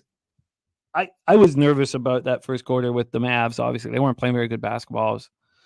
Thunder had the ball, and it was just a terrible decision by the Mavs to not run the clock further and then shot clock off and Thunder have the ball. I need to stop. I hate that feeling. I get the stop, and I get a 3-run jack from the Brewers at the same moment, and it was just a huge, huge turn for me. So very thankful for these. These Brewers have been very good to me this year. I don't know a gambler around who's not been cashing with these Milwaukee Brewers. We're at Kauffman Stadium in Kansas City, Missouri. Brewers now 14-7 on the road. Royals are 14-8 home. As much as I've been succeeding with the Brewers, doubting the Royals has hurt me badly. The Royals weather in this one, 65 Fahrenheit, 7.6 miles per hour, in between 7.6 and 5.8 miles per hour. We get to the line history. Here we'll start with the money line. On the money line with Ross versus Singer, we have Kansas City sitting right now at minus 120. So we have a 5-cent move to Joe Ross, despite how good Brady Singer has been. Brady Singer has been very, very good, and we'll get into that. When we get into the I thought this was already set. When we get to the money line here, we have I just did that. That's the problem. God, I'm not thinking clearly. From the total side of things, we have an 8.5 minus 117 to the over. Opened up at 8.5, got up to 9. It was at 9 for a lot of this morning, and now it's back at 8.5. It is juiced to the over. But at this point, we've only had 3 cents of movement. 3 cents of movement to that over. Get to the cash flow then for this one. We have 93% of tickets, 94% of cash on the over. But it's not going anywhere. You have 69% of tickets and 87% cash on the Royals. And that's not going anywhere. Kelsey saying, can the Brewers do it again? That is the question up for grabs here. Jose, can the Brewers do it again? Yeah, I lean Brewers and under, but no action for me in this game either. And then this is another classic case for me if this, because I'm seeing this open up at 8.5. If this opened up at 9 and dropped to 8.5, I'd feel great. If this opened up at 8.5 and it was an 8, I'd feel much better, and I'd probably be on this as well. But no movement really. At 93% of the bets, at 94% of the money on the over in this game, I would again prefer go under. But I'm seeing like 8.5 minus 115 was the opener, and I'm seeing minus 125s and minus 118. So it's ticking up that way. I just don't want to move on it. So no action here for me. Yeah, different books telling different stories here because all I want is no movement, and that's what I'm getting. This is a bet, must bet on the under for me, and the Brewers. I'm gonna go back to the Brewers. Well, this is a double up spot for me here. And I should probably get all of this in at the same time so I'm not panicking here. And then we have Daby Cab's next game. This is a perfect time for me. Okay, so I'm going to double up there. So we're all of a sudden, we're going to have a ton of afternoon action, which I feel good about. I like these spots. Gift the Cartel says Singer is good at home. 2.37 ERA, 20 in the third, 21 strikeouts. Look what he did to the Rangers at home. He gave up 1 run, no walks, 8 shutout in 6 innings. And Brewers, good versus righties. Just don't trust Joe Ross. Controls off. He's been, as much as control has been off, with 12 walks and 31 innings, didn't walk a batter in that last start against the Cubs. I'm comfortable with Joe Ross. Wine time on the under 8.5, but he is on the Royals money line. The Brewers just keep coming at you. Their offense just keeps coming at you. So I'm very interested in that spot. Let's roll on. Next up for us, we have our next guest spot here from our friend, star of Medicate Mondays. Please welcome the Magic Man, Mr. Dabra Cadabra, to the show. Daby Cab, how are you, my man? Good, man. I'm ready. We got Wednesday, Thursday, Friday, betting with the bag. Gonna get in the green this week. No other way around it. You are right there. You are knocking on the door. Truth Teller, also Royals and under. Von Polo had just moved on the under. Let's go Padres, Chicago Cubs. We have Cease versus Hayden Wesneski. Dylan Cease pitching very well. 2.55 ERA, 0.80 whip, 48 Ks over 42 and a third. He's only allowed 2 jacks in those 42 and a third. Last start, 6 and 2/3. It's 1 earned run, 8 Ks, no walks, 7-1 win at Arizona. And Hayden Wesneski pitching very well. Coming off that 3-1 loss at home versus the Brewers. Not on him. Didn't allow an earned run over 6 and a third. Let's get into the line history and the weather. And here, Daby Cab's plan. We see Wine Time's plan. He's on the under 7.5 in this. And JP Taylor says that he would have to guess Cease has some good numbers versus the North Side. As Ray Charles says, Cease has pitched pretty good against most of this Cubs lineup. We have 66 Fahrenheit, 6.6 miles per hour in, stays between 6.6 and 8.5 miles per hour. It does become cloudy late in the game. Line history-wise, we'll start with the money line. We have the Padres at minus 125. They opened up minus 117. We have 8 cents of movement towards them. Get into the total. This total is sitting right now at 7. Oh, sorry, that's not Pinnacle. At 7.5 minus 118 to the under. Opened up at 8, moved to 7.5. It was at 8 for. It didn't open till 8:16 a.m. So it didn't move till 9:41 a.m. to 7.5. And then when we get to this cash flow, you have 59% of tickets and 48% of cash on the Padres. So it's a coin flippy from a cash perspective. A little bit more bets have come in on the Padres. Then you have 53% of tickets and 61% cash on the under. Daby Cab, welcome to the show, my friend. DC Capper moving on the Padres. Robert Franklin moved on the under 8. Billy Friedrich says Padres first 5 money line easy bet. Take it away, Daby Cab. First best bet of the day. What is it? Oh, man. And then you got Troy coming in there saying Cubs first 5 money line easy bet. We got people all over the place on this. And I don't like going against some of these great cappers in the chat, but, it makes for a better atmosphere because, we're not always going to agree on this. Look, I was on Cease, what was it, Friday? Maybe it was Thursday. I don't remember. Sometimes my days run together here with you guys on the show. And it was a situation a lot like this. You had a younger pitcher who's been just lights out. Hayden's got, what, a 0.5 ERA or some shit crazy like that? I don't have it in front of me. Where is it? Hold on. Yeah, I don't have it in front of me, but like a 0.5 ERA or a 0.5, there it is, 0.54 ERA. He's only 26 years old, so a few years younger than Cease, but he's got a really small sample size, only 16 and 2/3 innings. And, a lot of his appearances have come in relief here. So he's only had a couple starts. He did have a really good start, though, 6 1/3 inning with no earned runs against Milwaukee, but they still lost that game 3-1. And one thing I've talked about when I'm up here, baseball is an interesting thing with the pitchers. Sometimes the numbers don't tell the whole story. You got, runs versus earned runs. This guy's been lights out, absolutely lights out. But for some reason, the Cubs just haven't been putting up runs behind him. And then you look at Cease on the other side, 4-2 record on the season. But he's 4-1 his last 5 starts. His last 5 starts have been electric. He's got that ERA down to 2.55 on the season. 48 strikeouts and only 14 walks allowed. So I'm good with that right there, which is important to me. And he's coming off that great start against Arizona, 6 2/3. He only gave up the 1 earned run. And I'll say it again. This is just who I consider. I know we're only talking about 3 years here, but 3 years is a long time, right? 3 years is a third of a career. Or for some people, a half of a career. Who knows? 3 years is a long time. We're talking about somebody who I consider a vet here in Cease, going against somebody who I still don't know what to expect. And I'm going to take it every single time. So I got Padres first 5 here. I got in. Let me give you what I tweeted out because I tweeted it out 1 second. Has this line moved? Has it been moving? There hasn't been. The full game's moved about 8 cents since the opening line. Okay, yeah, I got minus 122, first 5 on the money line. Padres first 5 minus 122 for Daby Cab. Jose Bouquett, your plan in Cease versus Wesneski at Wrigley. Yeah, I think Cabby's breakdown put me on the under. I'm on first 5 under 4. I took the minus 115. I didn't want the full game because I just wanted to focus on these guys. Wesneski really surprised me because we were on the Brewers, or I was on the Brewers in his last start.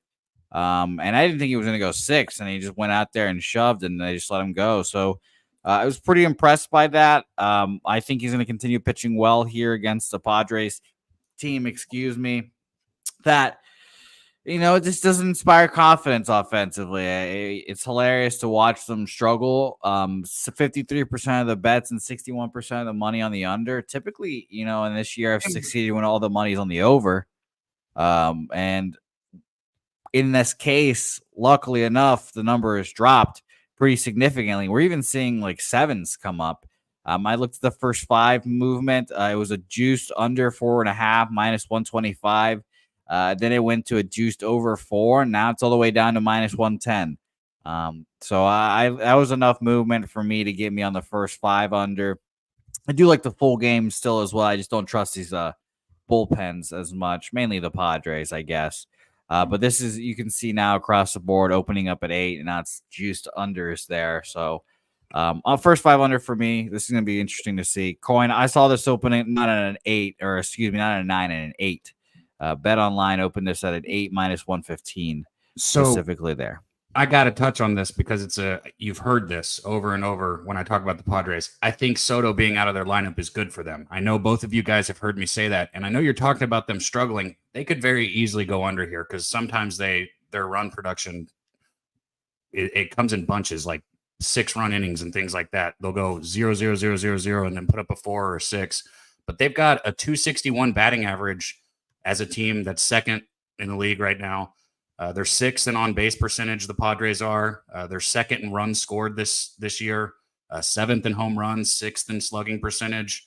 I mean, they've been hitting the ball fine, and they're second right now in their division. So I know that they're 19-20, but they're right there. And if you're in that locker room, you just had Darvish come back. You've got Dylan Cease going 4-1 his last 5 starts. I mean, there's got to be some kind of fucking energy in there right now.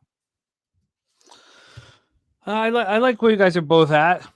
It makes sense to me. I've hammered this early card, so I'm comfortable where I stand. We'll just cheer you guys on. My dude says, huge Cubs fan. Wisniewski's pitched good 4 times now in a row. He's destined to get touched up today by this great Padres lineup. So I didn't want to say this, Jimmy, and be wrong. Is he 2-0 from his bullpen starts or from when he came out of the bullpen? Because if I'm not mistaken, he's got 2 no decisions that ended in losses in both of his starts. Yeah, no, it was as a reliever, I'm sure. That's why that's so crazy. That's so weird if you think about that.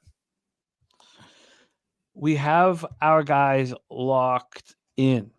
We have Daby Cab moving here on Padres first 5 minus 122. Jose on the first 5 under 4. What juice did you get on that, Jose? That is an excellent question. I will tell you right now, minus 115. Everything I got today was basically minus 115. Minus 115. Shout out to Nut Flush Allen in the house as well. Nut Flush rolling with us. Coin saying that under 7.5 is appealing. And Troy Torrance says every pitcher is due to get touched up at some point, but what he's been doing is real. Here we go. And then JP Taylor saying another example of a pitcher's record not telling the story. Yeah, I mean, you don't even hear wins, losses mentioned by a lot of cappers these days. But I like your action from both you guys. I get it. Sean Pulliam says important, Jimmy. Wins for a starting pitcher. That shit is important. You got people who teams flat out just don't give run support to. Like you take DeGrom back when he was with the Mets, or you've got people who just are losers. Like I don't know how else to say it. Like they can go out there and find a way to only give up 2 or 3 runs and have a 3.5 ERA. They're a good pitcher, but they just lose every time they pitch. No, I feel you, Daby. And I like what you're talking about with this clubhouse and with this pitching staff for the Padres and building confidence here. I like all that. Gift the Cartel says, what's the weather look like? We did touch on that off the top, but I will hit you with that again. 6.6 miles per hour and 66 Fahrenheit at first pitch. And it stays between 6.6 and 8.5. Actually, the wind does get stronger as the game goes on. Best bet from Lamont Williams, the full game over in the Knicks Pacers game. Has it gone down to 215.5? Does that mean it's I can't look at that right now. I've got too many things up because I'm getting my action in. That I can tell you what it is on my local if you'd like. Yeah, what is it? It is 218.5 on my local. 218.5. I'll look up Bet Online and have that in a second as well. Wow, that's wild, Lamont. Yep, 218. And what was can you give me the line history here? Has it ever been that? I thought it was at 220 and 220.5. Well, yes, I can give you some line history as well. And we're talking totals, so I'll go to total there. I had this, I guess, Bet Online had this opening up at 221. And it is not. Oh, okay, no, he's saying it is 218.5. Okay. 218. It's such a fascinating total. I cannot wait to talk about that basketball game. It's so fascinating. Okay, 218.5. All good, Lamont, my man. We love your max bets. Thank you so much for taking the time to come in and share it with us. Lamont Williams max bets when we were in Costa Rica was everybody needed to know what Lamont Williams max bets were. OG Lowbagger, I love you, Lamont, my man, and thank you for sharing that with us. I've got that copied and pasted. All right, let's move on to the next spot. Daby Cab has another spot that he will be joining us. TJ has 2 more left, so Daby Cab, we will see you again shortly. But Dabra Cadabra on the board with Padres first 5 minus 122. Next up here, 3:10 p.m. Eastern, Miami Marlins 10-28, 5-13 on the road at the LA Dodgers 25-13, 14-8 at home, Dodger Stadium in Los Angeles, California. Ryan Weathers and Gavin Stone. It's funny. There's a couple pitchers that I've disrespected in the last little while that you have stood up for. What's his name? He's pitching today. Paddock. Paddock, thank you. Paddock was excellent last start when I was like, this guy's terrible. Ryan Weathers coming off a quality start. It's hard to, I don't think I've said that before. Ryan Weathers coming off a quality start. 3-1 loss at the A's, 6 innings, 5 hits, 3 runs, 1 homer, 5 Ks, no walks. It is 8 minutes to first pitch, and I've got to press the button here for my Angels action. Marlins, Dodgers, Dodger Stadium here in LA. It's an early start. Remember, it's 12:10 Pacific time for these guys. Let's get into the weather at Chavez Ravine, Los Angeles. God, I miss LA. 68 Fahrenheit, 6.6 miles per hour to right center. Then 8.9, gets up to 8.9, heads over to right field. Let's get into this line history here for this one. The total here is 9, minus 116 to the under. This opened up minus 113 to the under. This got down to 8.5 for a little bit. No, it wasn't a true 8.5. It was heavily juiced to the over, but it did get down to 8.5. It's back at 9. We've had 3 cents of movement to the under. And then when we get to the money line here for this one, we have these Dodgers at minus 237. They opened up at minus 266. This is a big move towards these Marlins from plus 238 to plus 214. And then when we get to the cash flow here, you have 95% of the tickets, 92% of cash on the over. Market not moving. You have 96% of tickets and 98% cash on the Dodgers, and lines moving towards the Marlins. It's a tricky combination here. Take it away for us, Jose Bouquett. Marlins, Dodgers. Yeah, so obviously the Marlins embarrassed me, my family, my grandchildren yesterday, my grandchildren's grandchildren yesterday. It was embarrassing. But doesn't mean we're not going to be on them yet again here today. I'm on them again, full game money line, plus 210. It's gross, but I will continue to try to take these spots where everyone's on one side and the market moves the other way. So I saw Nuke Worker saying that like did one of his friends is asking if we're betting the Dodgers or the Marlins again today. Call him up, Nuke, and tell him we're betting the Marlins again. We're betting the Marlins again. Josh, we're doing it again. Here we are. Marlins full game money line. I'll take it. You guys laugh, point, make fun. If the Marlins win today, I will come back laughing. But if the Dodgers win again, like it is most probable to happen, you guys can all sit here and point and laugh at me again. You are locked in, as am I with my action. Locked in. BJ says, let's see if Jose learned his lesson. He did not. No HVAC Grill lessons says, learned. let's do it. Fish up. But Josh, our guy Josh Lower says, Jose, bud, come on. Josh, that was a very Canadian comment of you right there. Josh, it's a very Canadian comment. Mikey Mighty says big dogs are 0-30 straight up, 7-23 on the run line if their next starter lost this last start versus the opponent. Okay, I've got a ton of action now. 7 bets on the afternoon card. It'll be a very, very important afternoon. So I am locked in. Marlins, Dodgers. So you are backing the fish. Why are you not backing the under? Because I did it yesterday and I took a double loss on the game and it really hurt my feelings is basically the only reason why. It's very interesting that you said this total went down to 8.5 then popped back up. Mm-hmm. That's probably why I stay off, really. If it stayed at 8.5, I'd be on it, like we've said many times. But yeah, no action for me on that total. 95% of the tickets, 92% of the cash is on the over. Yes, it is.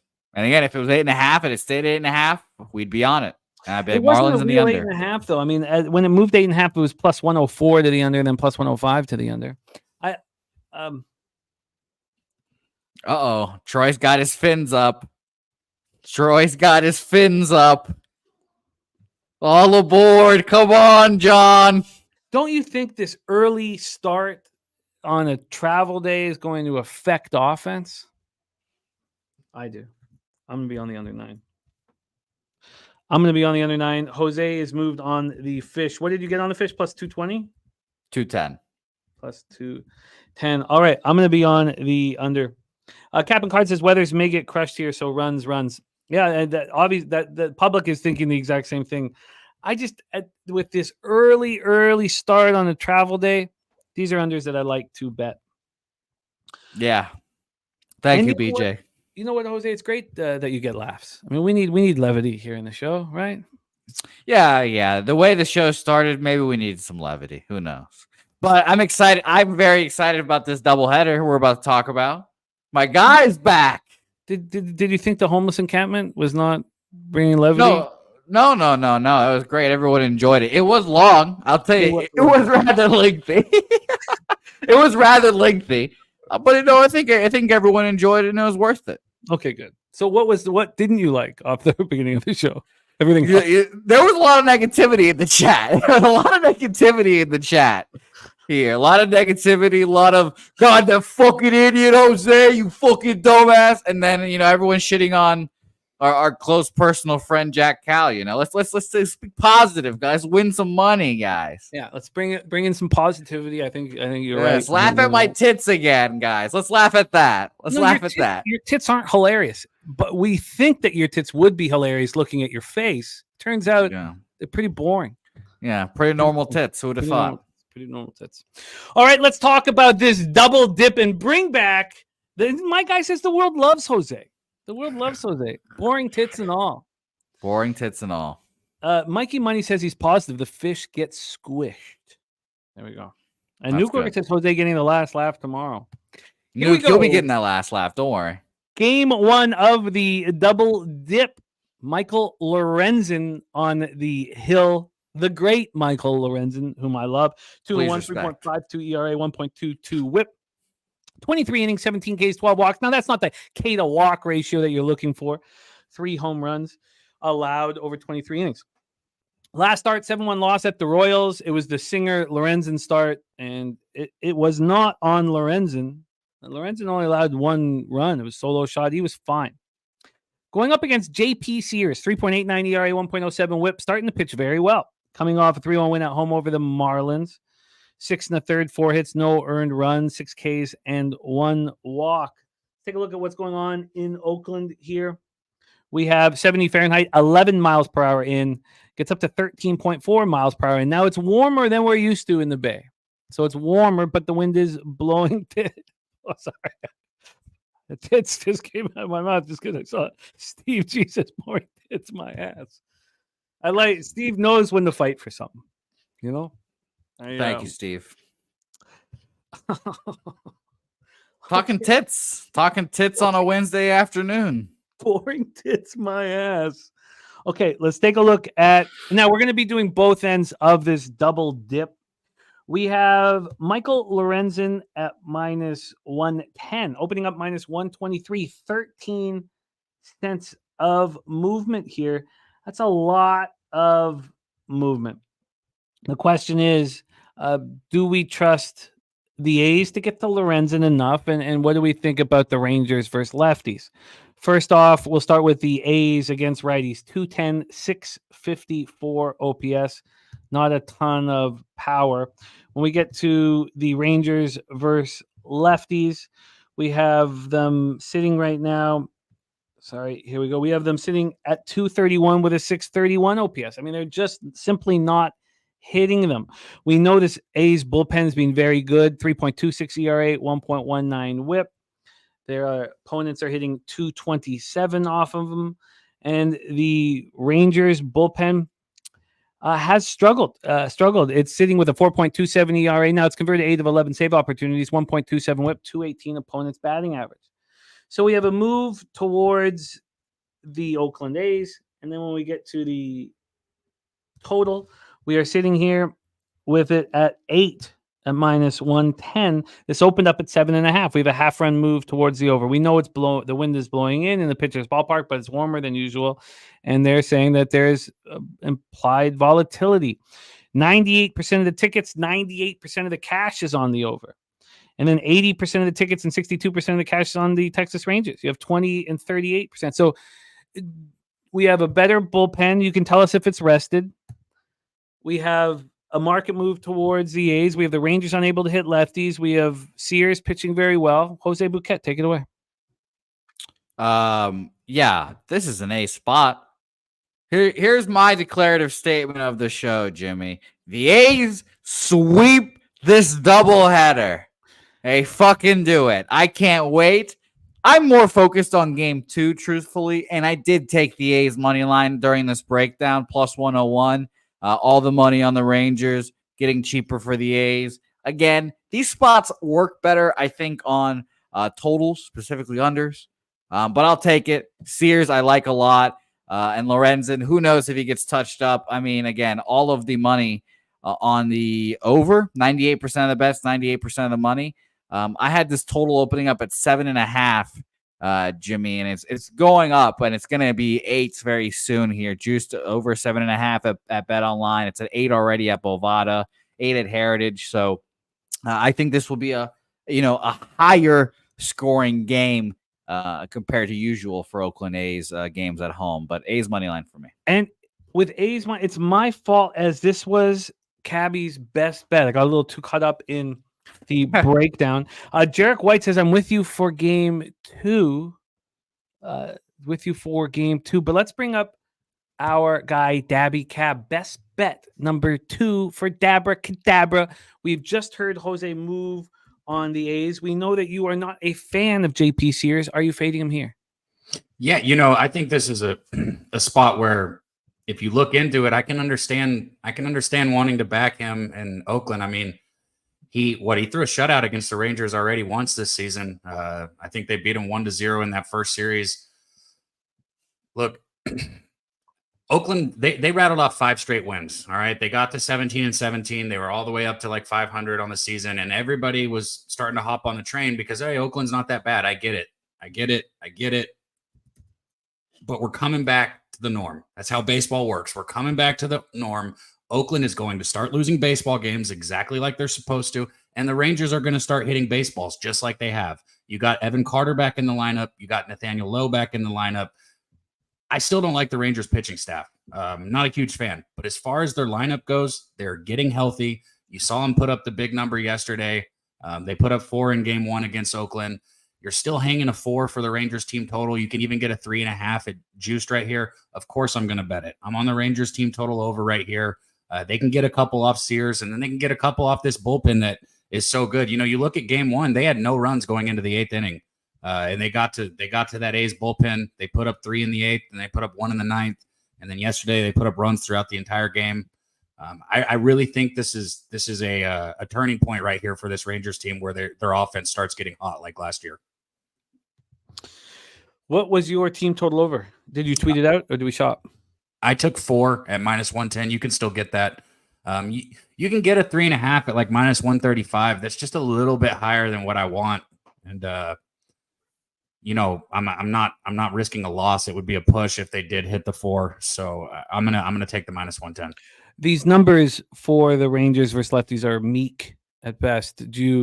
You're confident that's going to change with the getting healthier? Yeah, their numbers are not great across the board. I mean, shit. Let's look at Seager on the season only hitting 235 right now. I think he's going to start getting out of it. We saw that blast in the the top of the 8th inning that he hit to take the lead for the Rangers 2 games ago. Like I just said, you're just now putting Lowe back in the lineup, and I know that he's a lefty, but he's one of those lefties that can hit lefties, and he's hitting 322 on the season. Evan Carter, I don't like against lefties, but he also boasts the lineup. Yeah, I think their numbers turn around, Jimmy. I do. I think their numbers are a lot lower right now, but that's how baseball goes. The offenses start slow. I will say that forever. Offenses start slow. Pitching is dominant early. It's just how it works. Let's roll on to the next spot on the board here. And let's keep you here with us. I know that that's your last best bet, but we're talking about a double dip. We're talking about your Rangers. And the ribeye play of the day is in. Ribeye play today, Stott, plus 185. Ribeye play today being spectacular to start out the season. So let's make sure that is copied and pasted here. Thank you, Mikey Money, for sharing that with us. And Nutflush Allen says, still working on it, but last season I had a pattern of betting against the A's at home, and it was extremely profitable using team totals. The electric crowd in Oakland will fizzle out. Yeah, 1,000 people there right now. Let's talk about game 2, Jose, and your nemesis, Jack Leiter, is back. They don't want this fucking guy in the majors. It's so funny. Your nemesis. There was a lot of love for Jack Leiter, and you did not share You did not No. share. You faded Jack Leiter. I think I was the only person alive who bet against Jack Leiter and lost in that one. KBO Kenta fucked you there. Yes, he did. Yes, he did. Going up against Osvaldo Bido. I don't know if it's Bido or Bido. I used to think it was Bido. He's not a youngster coming up. No, he's not. He's been around. Anybody could pick him up for a bag of baseballs. 28 years old is Osvaldo. The interesting thing about Osvaldo, and we can make fun of him as he has struggled to find a spot. Oh, fuck. He's 28? Shit. I'm calling my cell phone. Damn. Fuck. Osvaldo has been excellent this year in AAA. Excellent. And it all started with him in the Dominican Winter League. He was lights out. So we saw him with the Pirates last year. He was very bad. He got lit up and smoked. But he went down to the Dominican. He, was out of the pen. He was their closer. He got saves. He was lights out. He was striking out batters. And, he was home. Then he comes up to Vegas in the PCL League, which very, very difficult to have. All the pitchers' numbers are inflated. And he's been spectacular. He started 5 games. He's pitched in 6, 31 in a third, 2.59 ERA, 1.25 whip. He's been so good. 39 strikeouts and 31 and a third. And here, Osvaldo is back in the show. Joe getting started. I know who he might be saying who he's worse than. Yeah, Jack Leiter is also worse than you know who, Joe. So you know who. Don't worry about it. We can't say that name. And TJ backing up the nut flush says last season run line against Oakland was extremely profitable. Okay, so here we go. Let's take a look at the line history. This is game 2 of Texas-Oakland. We have Oakland sitting right now at plus 115. They opened up at plus 115. There's been 1 cent of movement at one point. It's come back, so there's been very little movement. From a total side of things in game 2, it's sitting at 8.5.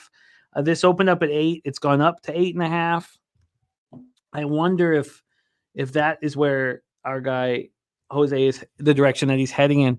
When we talk about the cash flow for this one, we have 18% of the tickets and 53% of the cash on the Oakland A's. Looks like sharp action on those A's. Then total wise, 76% of the tickets and 83% cash on the over. Jose Bouquett, how are you fading Leiter today? Yeah. So first of all, they threw Jose Urania yesterday over Jack Leiter. Let's just make that be very clear. The Rangers thought that Jose Urethra. I told you he was starting this game a week ago. So what are you talking about? They could have put him up earlier. They didn't. He's the 26th man on the fucking roster. Ignore what Jose just said. He's the 26th man on the roster. They chose Jose Urania to start over this guy. He is not Major League ready, and they fucking know it. He sucks. Full game over here. The only reason why I haven't bet the A's is because Osvaldo Bido also sucks. And guess what? We didn't take the KBO Kenta side last time, and that worked out. So I'll just take the over again here. Over 8. Easy money here. I sit here and I laugh at Quinn Priester. I just said the name. Slashes for me. Mike, you got me on it. I have fucking Osvaldo Bido on the mind, I guess. But the only reason why I haven't bet them in there is because of that. There's no market in this game either on action yet. I don't see it at least, or maybe I'm blind. I don't know. But I made this bet without even looking at it. I just knew that I just had to make this over bet. And I finally fucking found it, actually, now that we say this. 76% of the bets and 83% of the money on the over. Thank God I got the over 8. At least I got this 8 minus 115. It was one of the first. I got so giddy when I saw Jack Leiter on the bump. So giddy. So we'll see. I hope the A's win game 1. And then perhaps I'll move on game 2 money line for the A's. But full game over. I love it. I cannot wait to see Jack Leiter pitch again. I think that this over should be bet right away. It makes no sense why this total is sitting basically the same as the other games. What the fuck? It's just Oakland's park is so big. That's why these totals are so low. By the way, Christian Yelich back in the lineup today for the Brewers, seemingly. So I tell you what, I would not at all jump and start saying, you guys say whatever you want. It only matters to me if I bet something or not. I might bet this game, but I need to see how game one plays out. I like the over, obviously, but I might just take the Rangers team total over here at 4.5 at plus money. I almost took the A's team total here, obviously, as well, but I have not. And I fucking can't wait to watch this guy pitch again, like I keep saying. My dude, the weather, the wind swirls here in the Bay. So we have 20-mile-an-hour wind coming in San Francisco or coming out. It doesn't seem to matter. It changes so quickly. I don't think I would get too caught up here in the wind in either Oakland or San Francisco. I don't think it plays a big role here. And Billy Friedrich is curious. Well, we'll see if it's a waffle. So it would be you would be thinking about the over here, Cap? Yeah, the over and also possibly a Rangers team total over, which is why I got to see how the first game plays out. I got to see what happens in this first game to know which one of the two I'm going to take. So San Francisco and Oakland, I mean, we could ask Daby Cab about that. I mean, but as I've gone through Cab in baseball in my life, it just put a line through the wind. Basically, it swirls. Is that how you handle it as well? I mean, if it swirls, sometimes it'll carry, sometimes it'll die. You can't. It's what you just said. You can't really take any stock into it. Yeah, and we see times where it's 20 mile per hour out in Oracle, let's say, and that total will drop. So interesting. I think so. It's interesting that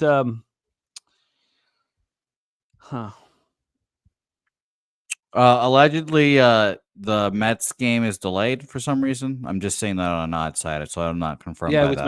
was mentioned in the chat that it's delayed. So now I'll ask TJ about this waiting for the bullpen, because this is going to be 8.5 across the board. This is our chance to get the 8 right now. I think it might be. If it's not 8.5, that should scare the shit out of us. Well, it's moved 8.5 at Pinnacle. Now the 8 still just minus 120 Pinnacle, but I think this 8 at minus 115 at 365 not going to be here. So I'm going to move on this 8 now. I expect to move on it here in the next few minutes. TJ, I took the first 5 over here as well. Over 4.5 at minus 105. Oh yeah, TJ, it's available everywhere. I'm just saying that the Pinnacle, moving it to minus 120 into the minus 101 on the 8.5 is telling. I think all the books will follow. Sorry, Jose, what did you do? First 5 over in that game, over 4.5 minus 105. Taking away the bullpen idea. I think I'm just going to take this full game over, and I'm going to bet it here shortly. Dabra Cadabra has moved on 2 spots. Rangers team total over 4 at minus 110, and the Padres first 5 at minus 122. Sweep the board, show up here in the black for tomorrow's show. Daby Cab, thank you for rocking with us. Are you part of the live stream tonight? I know that we've started up these Wednesday night live streams again. Are you part of it, Daby? Didn't even know about it, but I will probably join. I'll definitely join with the guys. Yeah, I didn't know we were rocking him again. I saw I was back in action last couple of weeks, so I expect a big fun show that Mikey Money and C-Mac and all the squad will be a part of. Daby Cab, thank you for your time. Please follow Daby Cab on X at Daby Cab, and much love to you, my friend. And JP says FanDuel has the over at 7.5 minus 120 in game 2. Can you double check that, JP Taylor? Game 2, FanDuel having the over 7.5. Yeah, hopefully he's talking about game 1. I hope he is, because that would stop. There's no way that there's 7.5 on game 2. I don't think so. But JP Taylor, can you confirm that? Daby Cab, thank you. Any last words for the Capper Sport in the show? Yeah, I'll be back here with you guys Monday. But Justin, TJ, JP, Joe, everybody, man, Lil Damo, shout out to you guys, man. We appreciate you guys. We wouldn't be up here if it wasn't for you guys. So it's all love. See y'all guys tomorrow. There he is, Daby Cab. Yeah, JP Taylor said that's for game 1. So True Teller, you're probably talking about game 1 as well, I assume. Yeah. Doug moving on the Knicks -2, first half -115. I'd like to move on that here. Let's just let's bring TJ in just for a second before I bet it and place some money on it here. TJ, you still think that, because I'm going to tell it, I think the 8.5 or the 8s are not going to be available. I expect in an hour and a half. You still think it's prudent to wait to see which bullpen pieces are used, or do you? Because I mean, I want that. I mean, yeah. If you want the 8 period, I would watch the board. You know, I always have the board up. I have 8 different books, and they'll flash when if someone bets it. Mhm. I'm watching that board. If it gets to like over 122, over 8 minus 122, then I might pull the trigger. But there's too many scenarios in game 2s. I mean, if it's 5-0 Texas, right, in the 5th inning, Oakland's not going to throw their aces out there, and they're not going to throw their strong arms out there, right? And neither is Houston, neither are the Rangers. So your second game, you're getting the best of the bullpen. Is that 8 something you want to play in that instance? Not for me, but I hear you. I'm going to make this decision here in the next few minutes. And we got TJ back in action here in 1 second after we get through this next game. Jose, let's attack it. Next up for us, Jose, 6:40 p.m. Eastern. We have the Arizona Diamondbacks 16-20, 7-10 on the road. Cincinnati Reds 16-19, 9-11 at home. Great American Ballpark in Cincinnati, Ohio. Yeah, Ricky Bobby, that's Daby Cab's on the Rangers. A team total over 4 in game 1 at minus 110. Diamondbacks, and we have 2 possible waffles, right?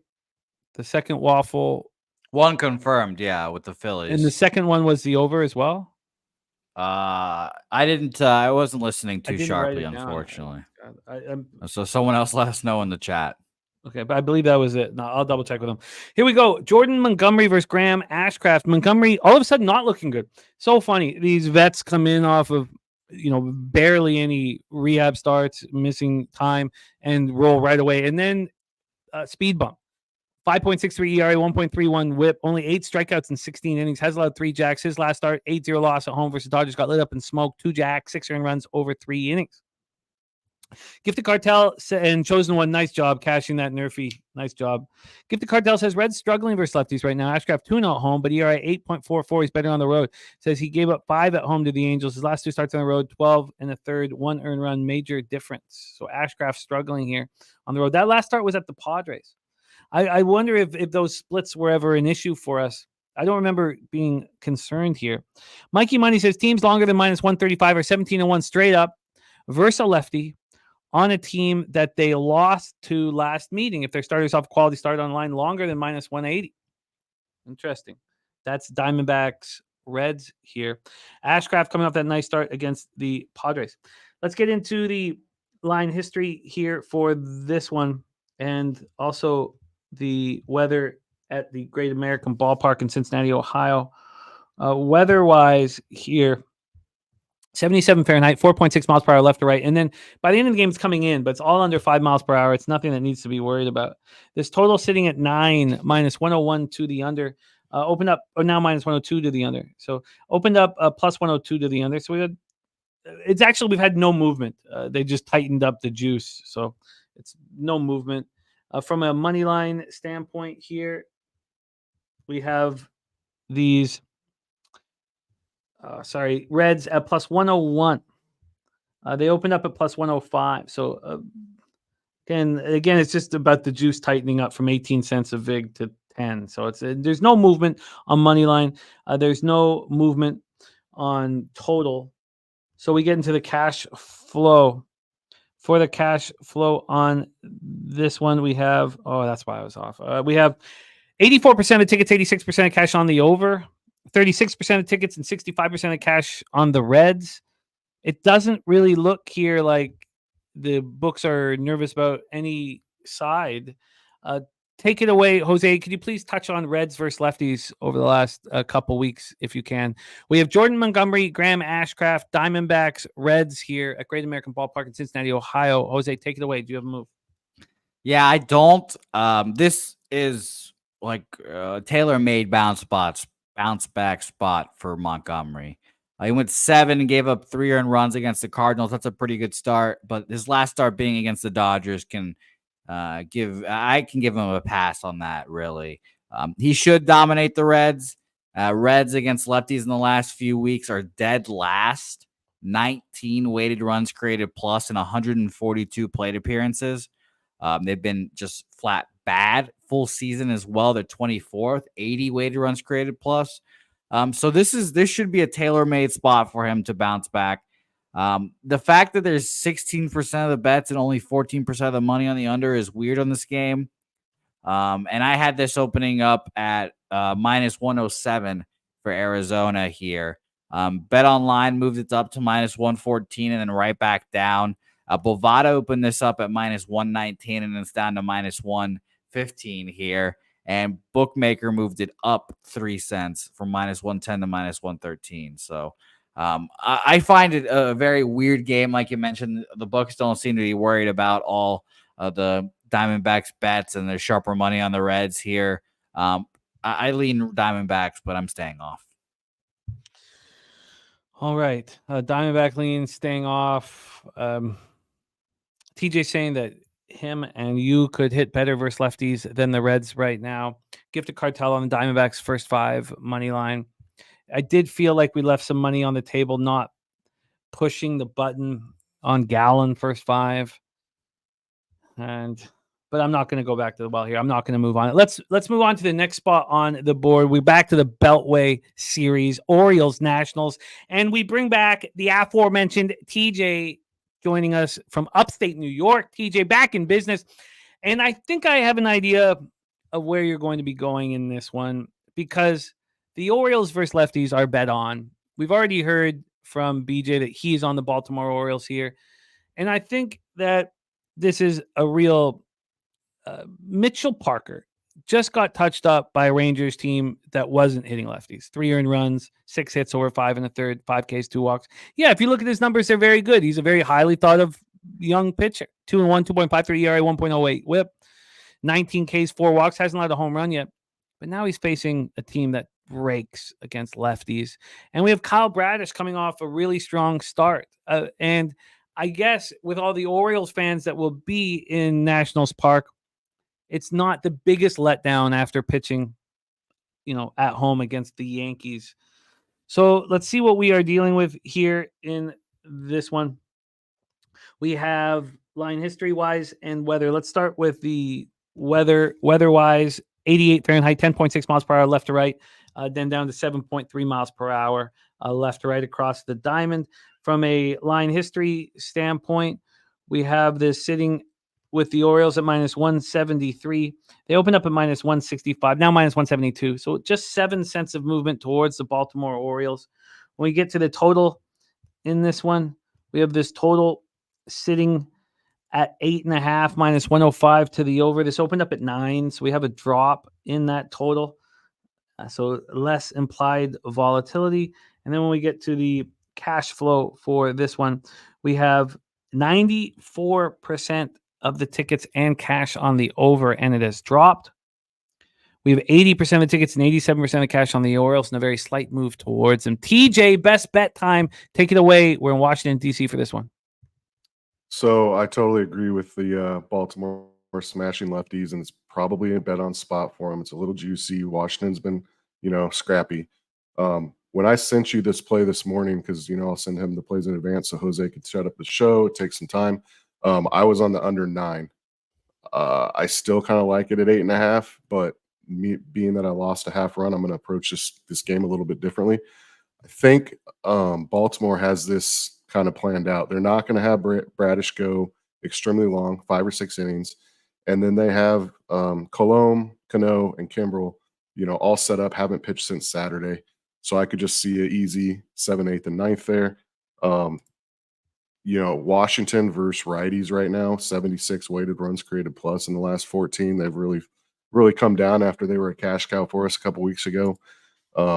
I like Bradish in his second start coming back. We liked him in his first start too, and he did fine. He didn't go full 5, but only 1 run. So I am actually taking Washington team total under 3.5, just because I think even if they give up 2 in the first 5, I think their back half of the game plan, plus all those guys coming out of the pen are righties. Washington's going to struggle to score, and it falls in line with the total dropping, the money on the over. But right now, kind of the best I'm seeing is under 3.5 at minus 119. That's at Heritage. If you don't have Heritage, it's a good book for baseball. So yeah, that's what I'm going official here. We're going under 3.5 on Washington team total -119. And it's just a cent cheaper at Pinnacle, but you're absolutely right about Heritage. Kong's Clips, it's Stott is the Mikey Money ribeye play of the day. I'll pop that in the chat for you. And here we go. And Aerodog says, y'all don't want to see a good game from Parker. Carlos Rodon was pitching very, very well when he faced the Orioles last week and got lit up and smoked. I fear for Parker out here. Jose Bouquett, interesting way this is being handled by TJ. Nats team total under 3.5. Now, so you've bet the under 9, but you're giving this out as the official pick. Were you close to the Orioles -1? Yeah, was definitely a look. I don't necessarily think what we're seeing out of Parker is fool's gold per se. The underlining data kind of matches it. Can he keep it up? I mean, he faced Houston at home, 7 innings, no runs, 8 strikeouts, no walks. And they smash lefties for as bad as their record is. So then his other starts are all on the road. He gets another home start. I mean, he could shut down Baltimore for a while. So that's my hesitation there. That's why I love the under. But I won't give it out if I lose a half run. Yeah, I would like to join on both. I'd like to hear what Jose has to say, but we're 2 minutes away from the spreadsheet play today popping off. And the spreadsheet play today going heads up against our guy TJ. Spreadsheet play today is your Toronto Blue Jays. And shout out to our guy Ronnie Crawford.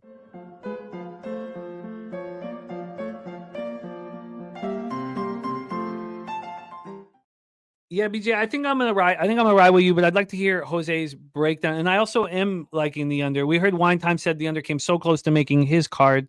What about you, Jose? What's your plan here for Beltway? Yeah, it's on my card under. I mean, why wouldn't it be? I know the Orioles smash lefties. This does make it seem like the Nationals don't scratch across a run based on this. I've lost a couple of unders when one team scores enough for both. It is a little annoying, and it could be one of those scenarios here, but I'll take the under gladly. I'll just go over it one more time. I'm sure we get tired of hearing these numbers, but 94% of the bets and 94% of the money on the over, and yet this game did move down a half run. I feel like I said, I feel better when it's goes down a half run and it stays a half run down there when there's all that money on the over. So easy under for me. I'd like to join. TJ moving on the Nats team total under 3.5. And we have TJ back in 2 games for his next best bet, the final one for him on the board, and that's in Boston Red Sox, Atlanta Braves. TJ, oh boy. And TJ, I'm going to do a much better job as we move forward with you. You're going to see TJ on a lot more as we move forward. I'm going to do a better job of putting your games, switching the orders up so they can all just be back to back to back. And I apologize for not doing that here. I'm just setting things up late here with all the work that needs to be done. But great work. TJ back in action here in a minute. We will see you shortly. Jose and I move forward. 6:50 p.m. Eastern with the Chicago White Sox, 8-28, 3-16 on the road at the Tampa Bay Rays. 8-19-18, 13-9 at home at the Trop in St. Petersburg. Nasty Nate says, are we racing pups or ponies? Has to be ponies, has to be horses. It's Triple Crown time. It's Triple Crown season. We're back for the Preakness here in 11 days. On Pop Sports Radio. And then we got Belmont Stakes after that. During Triple Crown season, it's only horses. Only horses. Chris Flexen going up against Aaron Savali here. Billy Friedrich says White Sox Rays over 8 at -118 is a strong play for him. Let's get that copied and pasted here at the Trop. What a dump the Trop is. Makes me feel a little better about the shithole in Rogers Center. Let's take a look at the line history. Oh, I haven't. I did bet the over 8, by the way, at -115 for game 2. Wanted it in my pocket. I haven't tweeted it out yet. I will tweet it out, but that has been bet at 360 or sent in at 365. Robert Franklin also liking the over here with Flexen versus Savali. Savali coming off getting lit up at home again. 7 earned runs over 4 2/3, 5 Ks, 1 walk, 10-8 win at home over the Mets. Now, it's a nice opportunity for him to bounce back against this weak hitting White Sox lineup. The White Sox bullpen's been slipping as we expected. They will be bottom 3 by the season's end. And the Rays bullpen, which was the worst in the league, has been pitching quite a bit better. DC Capper, though, on the Chicago White Sox. Flexen coming off a nice start at home versus the Twins. 5 innings for it. It's 2 runs, 1 homer, 4 Ks, and 2 walks. 17 Ks and 12 walks. It's a K-walk ratio that's bad. Gifted Cartel also liking White Sox money line. Honestly, I'm surprised that everyone's turning their back to Savali. I'm surprised. I think this is a perfect opportunity for him to bounce back. Now, I've moved on this game, so it wasn't that imperative for me. This total is now at 8.5 over at Penny. It had jumped up to 8.5 once before and dropped again, but now it's back at 8.5, and it's a legit 8.5. Interesting. What am I getting here on this one? I'm getting an 8 at minus 120. Interesting. This 8.5 is minus 104 to the over. It's been quite a change towards the over in the last 30, 45 minutes, and other books are a little slower to the take. Wonder if I should be joining them. Jarek White there on the Rays minus 1.5. Shout out to our guy Jarek White in the house. Let's take a look at the money line here. We have Tampa Bay minus 239, opening up at minus 220. So now 245, a 19-cent move to the Tampa Bay Rays. And we have a wine time saying, who am I going to parlay the Rays with? Let's see what the cash flow is. We have 95% of tickets, 97% of cash on the Rays, 19-cent move towards them, 76% of tickets, 82% cash on the over, and it's now at 8.5. Jose Bouquett, what are your thoughts here, Flexen versus Savali?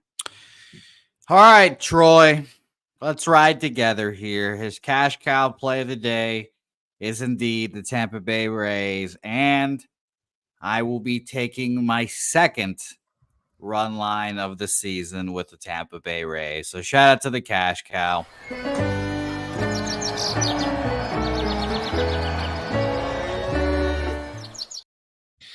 I got it at minus 125, minus 1.5. I don't love taking run lines. I'm very bad at them. I took taken one. I lost it. With the team won 1-0 as well, of course. Or not 1-0, but they won by 1. But I'm on it, Troy. Let's ride together here. I'm gonna start rolling run lines strictly on the cash cows. I've seen Troy just cash out on these ridiculously. Again, and I said this again several times, but Troy says that if he had to bet one trend in sports betting, that this would be the one trend he would bet. And this guy grinds on his spreadsheets every fucking day for a shitload of sports. And of all the trends he wants to bet, the only one, if he could pick, would be this one. So I'll ride with it. Let's go. Joe Adele, solo shot. Let's go. My boy Jose Soriano on the bump. Let's go. Hate is a strong word, but I hate it. I hate that you put this on your Red Sox action, on your run line action. I really think that it's so crucial that you went over all of your numbers and what was succeeding and what was losing. But it makes me fear joining you on these spots because I feel like you've put your stink on them. That's true. I mean, at least I didn't calculate my Red Sox action. I'm sure my Red Sox action is more profitable than it is than we would imagine.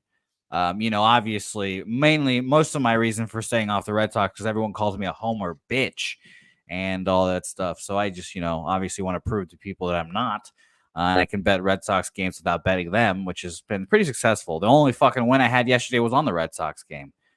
But yeah, I'm trusting TJ, excuse me. I'm trusting Troy in this spot. The numbers speak for themselves.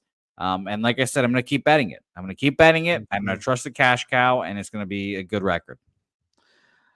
JT Taylor is right. It's your stink. TJ's what do you right. think it smells like? Taint. It smells like taint. Like that little flap of skin between your mom's balls and her asshole. The JP thinks it smells like sweet tea and raccoons. That's a good guess. It's an interesting combination. It's a good guess. Let's. I've got here. How about this? I want to get this in. I agree with TJ. This moving here, and so can you take over? You don't need to cut me out. I'll stay on screen. But Can you set up 7:05 p.m. Eastern action, Astros, Yankees, Yankee Stadium in the Bronx? What I will do to get you started is I'll give you the weather, and you can take the rest of it. In the Bronx, 84 Fahrenheit, getting hot in NYC. I love it. Bring the heat. 14.5 miles per hour out to center. It dies down to 9.5 out to center. Take it away. I'm going to move on this right now. This under in Baltimore, Washington. Take it away. Yeah, so let's talk about Rodon, who we just mentioned earlier as well. Him struggling. He has had a he's had a good year thus far, and we've talked about him throughout the year as one of my guys that I expected to bounce back after having injury-riddled shit year. But he faced the Orioles last time out and got crushed. 4 innings, 8 hits, 7 runs, 6 of them earned on 3 home runs. Orioles are the best offense in baseball, arguably. So, and specifically against lefties.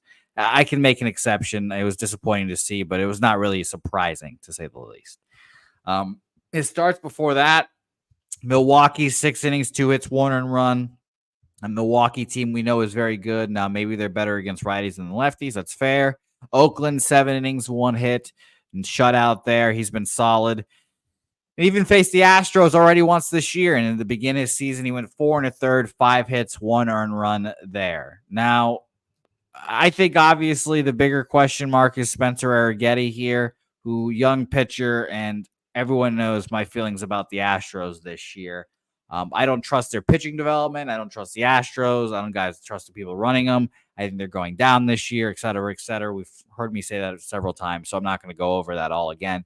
But he's pitched better in his last 2 starts, 5 2/3, 4 hits, 2 earned runs against Cleveland. Cleveland hitting well, so let's not forget that they're not a bad hitting team anymore. Chicago had 3 2/3, 7 hits, 4 earned runs. Not good. Atlanta, he went 4 innings, 4 hits, 2 earned runs, and a pretty surprising start there. But that was honestly, I remember it clearly because that was a market screaming under spot there. And then we remember his debut getting 7 runs against the Royals there. I mean, I do expect him to get crushed here, truthfully. And I think the line being minus 145 kind of, indicates that. I'm not surprised by the market in this game either. 94% of the bets, 97% of the money on the over in this game. The Astros are offensively still very good. And if we think the Yankees can get Arrighetti, this just screams over.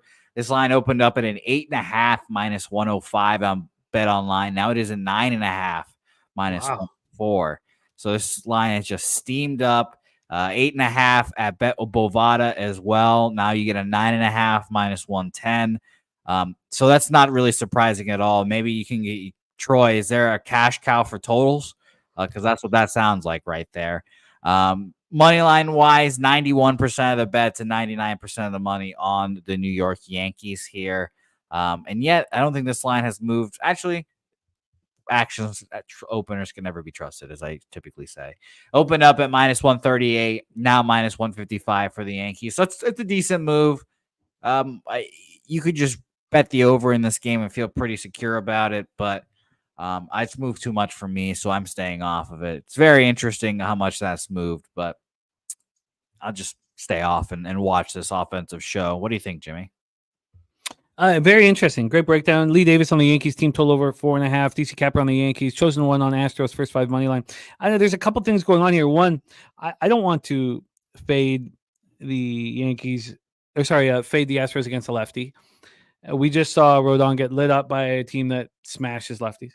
And then interesting that, Rocco saying Arrighetti isn't that bad. Don't take his ERA into consideration because his debut gave up 7 and 3 innings. So no matter what, he's cooked. And then TJ Green that Arrighetti grades out equal with Rodon. Gift to Cartel saying Yankees have lost 3 of Rodon's last 4 starts, pitched 4 innings, 1 earned run already versus the Astros, but he left because his pitch count was high early. Look what the Orioles did to him. 6 earned runs overall, 3 homers, 7-2 loss. Madadi, our guy Madadi in the house says Astros will hit Rodon hard. Yeah, I'm off. I can comfortably be off. I can understand. Billy's speaking facts. Yeah. Just facts only there. It wasn't Priester's best performance yesterday, although there was some poor fielding. Only 3 earned runs allowed. Alfred saying I've watched all of his starts. He's always had a blow up inning. I'm off. Comfortably off. Let's move on. That's Astros, Yankees. And let's talk about a huge start here. Game of the night. It is a huge game. Slicky Nick Pivetta back in business. Chris Sale on the other side. It's going to be a lot of fun. I wish this was in Fenway. Let's bring up our guy TJ back in business here. TJ, this is your last best bet on the board. Red Sox, Braves. We're at Truist Park in Atlanta, Georgia. These Braves 12-4 at home. Red Sox being a great road team all year. 12-8 there on the road. Let's talk about the weather in Hotlanta. Every time I see that it's warming up in North America, I get so excited. 86 Fahrenheit, 11.2 miles per hour right, left, in. Stays between 11.2 and 7.1 miles per hour. I'm sure it's getting hot in Texas. It'll be even hotter tomorrow when Mikey Money and Dabra Cadabra are in town at the Southtown 101. Anybody in the Texas area want to have some drinks? Well, Mikey Money and Dabra Cadabra, Jeff Slaughter, Jose Bouquett, all down at Southtown 101. Let's talk about so that was, sorry, I got a little excited about you guys being there. 11.2 to 7.1 in. Let's get into the line history here for this one. On the money line, we have Sale at minus 198. Opened up at minus 190. 8 cents of movement towards the Braves. We get to the total. We're sitting here at 8.5, minus 113 to the under. Opened up at minus 107. Oh, now minus 107 to the under. So there's been a 6-cent move towards the over in the last little bit. It's still slightly juiced to the under, and we still have 4 cents of movement towards said under. Let's get into the cash flow here for this one. From a cash flow look, we have 92% of the tickets on the Braves, but just 76% of the cash. So 8-24 on Slick Nick Pivetta in his first start since, I believe, April 3rd or April 4th. 58% of tickets, 55% cash on the over. Let's put up some X's and O's here. Jose, I want you to talk about Red Sox versus lefties. I know that you've talked about it, and you've said how you want to fade the Red Sox against all lefties. Now, here's an interesting lefty, a lefty they know, intimately. Pivetta, 0.82 ERA in those 2 starts, 13 Ks and 11 innings with 1 walk and 1 solo shot. He looked so good, man. Coming off that 1-0 win at the A's, it was on April 3rd. Chris Sale coming off a really nice start at the Mariners, a 5-2 win. How about Cal Raleig's grand slam for me when I needed it so badly last night? Good God, Cal delivered for me. And both bullpens being very good this year. Here we go. TJ, what a big, fun game you have chosen for best bet action at Truist Park in Atlanta, Georgia for Red Sox Braves. Take it away. Oh yeah, this is going to be a good must-watch game. Just at least in the starting pitcher matchup. Boston's playing well. Obviously, the Braves are the Braves. Sorry if you covered weather. I didn't hear it. I think it's blowing in a little bit. Yeah. I'm definitely on the under here. But I'm going to go first 5. Fuck I want to leave the Atlanta bullpen. Surprisingly, I want to leave them out of affecting this game. You look at what Atlanta's done. I mean, this is mind blowing. They're obviously the best. You can argue second or first best offense of baseball. Over the last 14, only the Pirates and Rockies have a lower weighted runs created plus versus righties than Atlanta.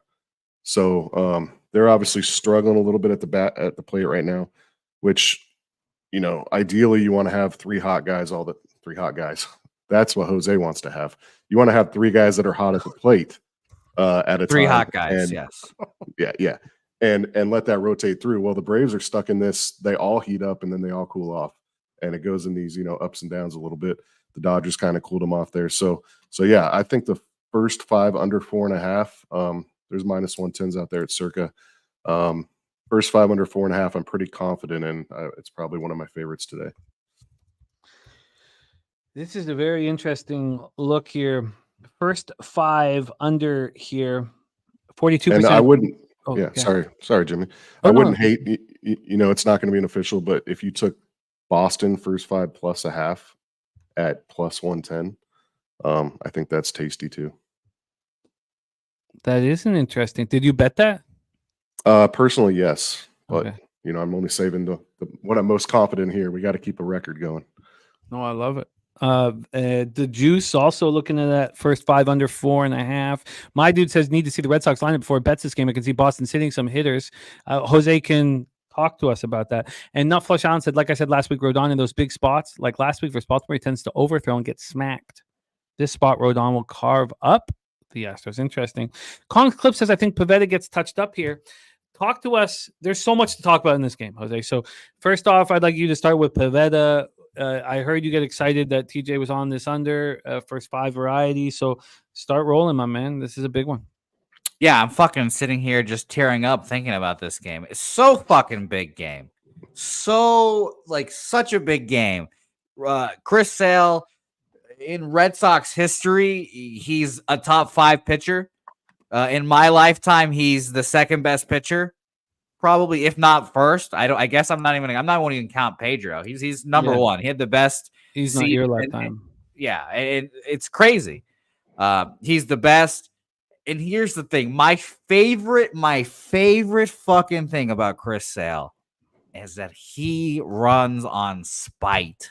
Spite fuels him. He needs something to get him going. And what better than pitching against your former squad? Now, he doesn't have like a hate in his heart for his Red Sox because he feels like an asshole too about all the shit that happened to him. But I think he's going to come out so fucking motivated to pitch well. So motivated. And I didn't even look at the market for this. This is the third bet I've made without looking at the market this game. How are you on the first two?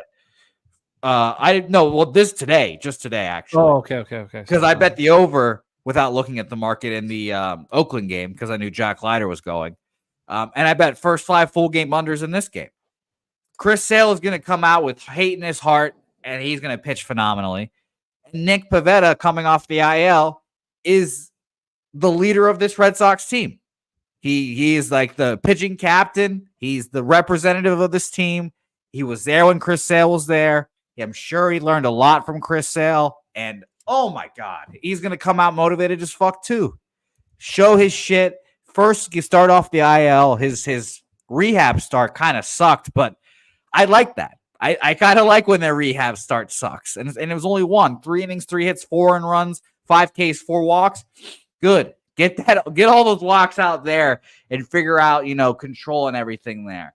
Full game, first 5 unders for me here. I cannot fucking wait for this game. Alex Cora, this whole week or this whole last 2 days has been just talking up Chris Sale, talking about how he's an amazing pitcher, one of the most important guys in the franchises. No one should shit talk him for all the injuries, et cetera, et cetera. And of course, he's pitching great this year and healthy when he's on the Red Sox. So easy bet for me. I cannot wait for this game. And by the way, if you look at Chris Sale's velocity numbers this year, I can almost guarantee you all of his velocity numbers will be up today. Every single one of them, especially in the first inning. He is going to be humming the baseball because he's going to be so fired up for this game. I can't wait for it. And I've been sitting here in fucking tears thinking about it. So I can't wait. Are you first half and full game unders then? Yeah. You doubled up on the unders. Yeah. Because I think it's going to be 0-0. And the thing that makes me mad when I bet first 5 unders, I'm like, okay, if I think this is going to go first 5 under, 2-1. I have three runs, and I think I'm going to get more than half of those runs in the second half of this game. If I think it's going to go first 5 under, I typically, and I should, and I didn't do this earlier in the show with the first 5 under, I should go full game under because in the best case scenario, I think this game could go 0-0 through 5, and then you're giving me an 8.5 for the full game. I'll roll those dice with, allegedly shitty bullpens. And the Red Sox bullpen's okay, and the Braves bullpen, I think it's worse than a Major League World Series contender should be, but it's still pretty good. First 5 in full game unders for Jose, and yes, Wine Time gave out that under that in some books it had moved a run and a half towards the over. When Wine Time talks about anything, he focuses mostly on baseball and basketball, but you back it. I mean, it gives you more confidence. But also when he talks about the Angels, I mean, he's at that park, every constantly. week. Yeah. So, and he gave it out twice in the chat. Respect to both of you guys, Dav Fan and Wine Time and Let's Dance. Okay, so Let's Dance is I don't know how anyone could be so confident in any pitcher coming off the IR. Pavetta's a veteran. Yeah, he's been here before. You trust these guys, I guess. I like it. So let's line shop for TJ's first 5 under here in this one. And TJ, you did have interest in the double up as well, but you just you prefer to stay away from the bullpen. Yeah, Atlanta's bullpen worries me a little bit lately, so I just have more value on the first 5. I have value on the full game too. I don't hate it. I just think the better bet is the first 5. Another point here, Boston is the worst team in baseball in striking out against lefties. I know they hit lefties well overall, which is interesting, but they're last in baseball in striking out against lefties. So I think that's they're the just worst strikeout team in baseball in general, too. They fucking strike out like it's their fucking job. I'll tell you that. Yeah. You are locked in. TJ, first 5 under 4.5 at -115 for TJ. TJ's next look with us is the Nats team total under 3.5 at -118. And then we close up shop with TJ on, sorry, let me move up here. Was that second? It's a game that's on right now, isn't it? It's the Phillies -1 yeah. at -118. We're really excited bringing TJ into the fold and having him play a bigger role here on Pub Sports Radio. And what you're seeing is a real gambler, and not, it's, the term is everybody's at different stages in their gambling career, and this isn't a spot where we, whatever your unit size is, and we're working together to build our bankrolls and become better gamblers. That's it. It doesn't matter if you're betting $10 right now, or you're betting 1,000. But I'm excited for everybody in the chat to see TJ on a weekly basis, watch his official picks, watch how he handles things, and watch his record as well. So, TJ, we're really excited to have you rolling with us here. Lucky Lefty says, tell my grandson to shut up while I watch this. Little man been up since 10 p.m. yesterday. Oh, man. No, thanks for the kind word, Jimmy. And, I just want to, just a little tip for everybody. You got to have a board up in front of you. There's free ones out there that are on like a 2-minute delay. There's ones you could pay for that are right up to feed. But it's like I put in this chat a second ago. I was like, Jimmy, bet this now because this thing's moving down to 8. In 5 minutes, it's going to be there. And across the board, it's all 8s. Yep. So even if you're not betting much, learn how these boards work. Watch the trends and movements. There's a ton to learn there. And I'll get off my high horse, but it's something we should discuss, on a show when there's not 100 games to do at some point. And we're going to have more time to do that as we get through the playoffs in NHL and NBA. Another thing is that TJ is going to be more vocal and more active on X. So please, if and he's willing to talk about things. He's very selfless, and I'm really excited having him here with us. So I'm just going to pop his Twitter handle again. Please follow him, and he's going to be more active, and he's available for questions and answers and stuff. Let me just. What the hell's wrong? It's right there on my screen for okay. by my initials, so we're good. And we need ideas for a better name. Jimmy has demanded that, so maybe NHL pool pick winner. I don't know. Oh, yeah, you're on your way. But my mom has a thing or 6 to say about that, man. PTJB32, please follow our guy. Coin got in at under 8.5 -120. Says so. Appreciate the heads up. It was really important. This is again, I say this maybe too much, but we are building exactly what Pete and I dreamt of. That's what we're building here. This is all happening. It's all happening in real time. And TJ, I look forward to you playing a bigger role in all of it. Much love to you, my friend. Thank you for making time with us. We will see you again tomorrow. TJ will have best bets again tomorrow. And once we can get through NHL and NBA playoffs, you're going to have TJ capping a whole card with Jose and I. But we got to get to that point. TJ, any last words for the Capper Sporting Show? No, man. Have a good day, and let's go Rangers. There he is. What? Is anybody on ice playing better than Vincent Trocheck? And I cannot tell you the last time a forward led a team in ice time. I couldn't even tell you if I've ever seen it. And Trocheck led the Rangers. Trocheck playing more than Adam Fox out there. I mean, Rocco Rogers. I love to hear it. You know that he is in my rotation and maybe my favorite pitcher if he cashes for me here yet again. And also, he's bouncing back. Look at the pitchers that are bouncing back from rough starts. Keep an eye on them. Keep a note on them. All right, Jose, it is you and I here, and then we get into NBA with Dutch Boy Fresh. Next up for us, we have 2 games left here on the card. 7:40 p.m. Eastern. We have the Seattle Mariners 20-16, 9-8 on the road. The Minnesota Twins 20-15, 9-8 at home. We're at Target Field, Minneapolis, Minnesota. It was very, very important that Seattle came through for me last night. And Cal Raleigh and this team. And it's important for them to start hitting. Their bullpen scuffled last night, which is a rarity. But this is a It's a good baseball team. Let's get into the let's move over to full game action here. Also, we are at the bottom of the second in that Tigers Guardians spot, so we want to keep seeing zilches on the scoreboard there.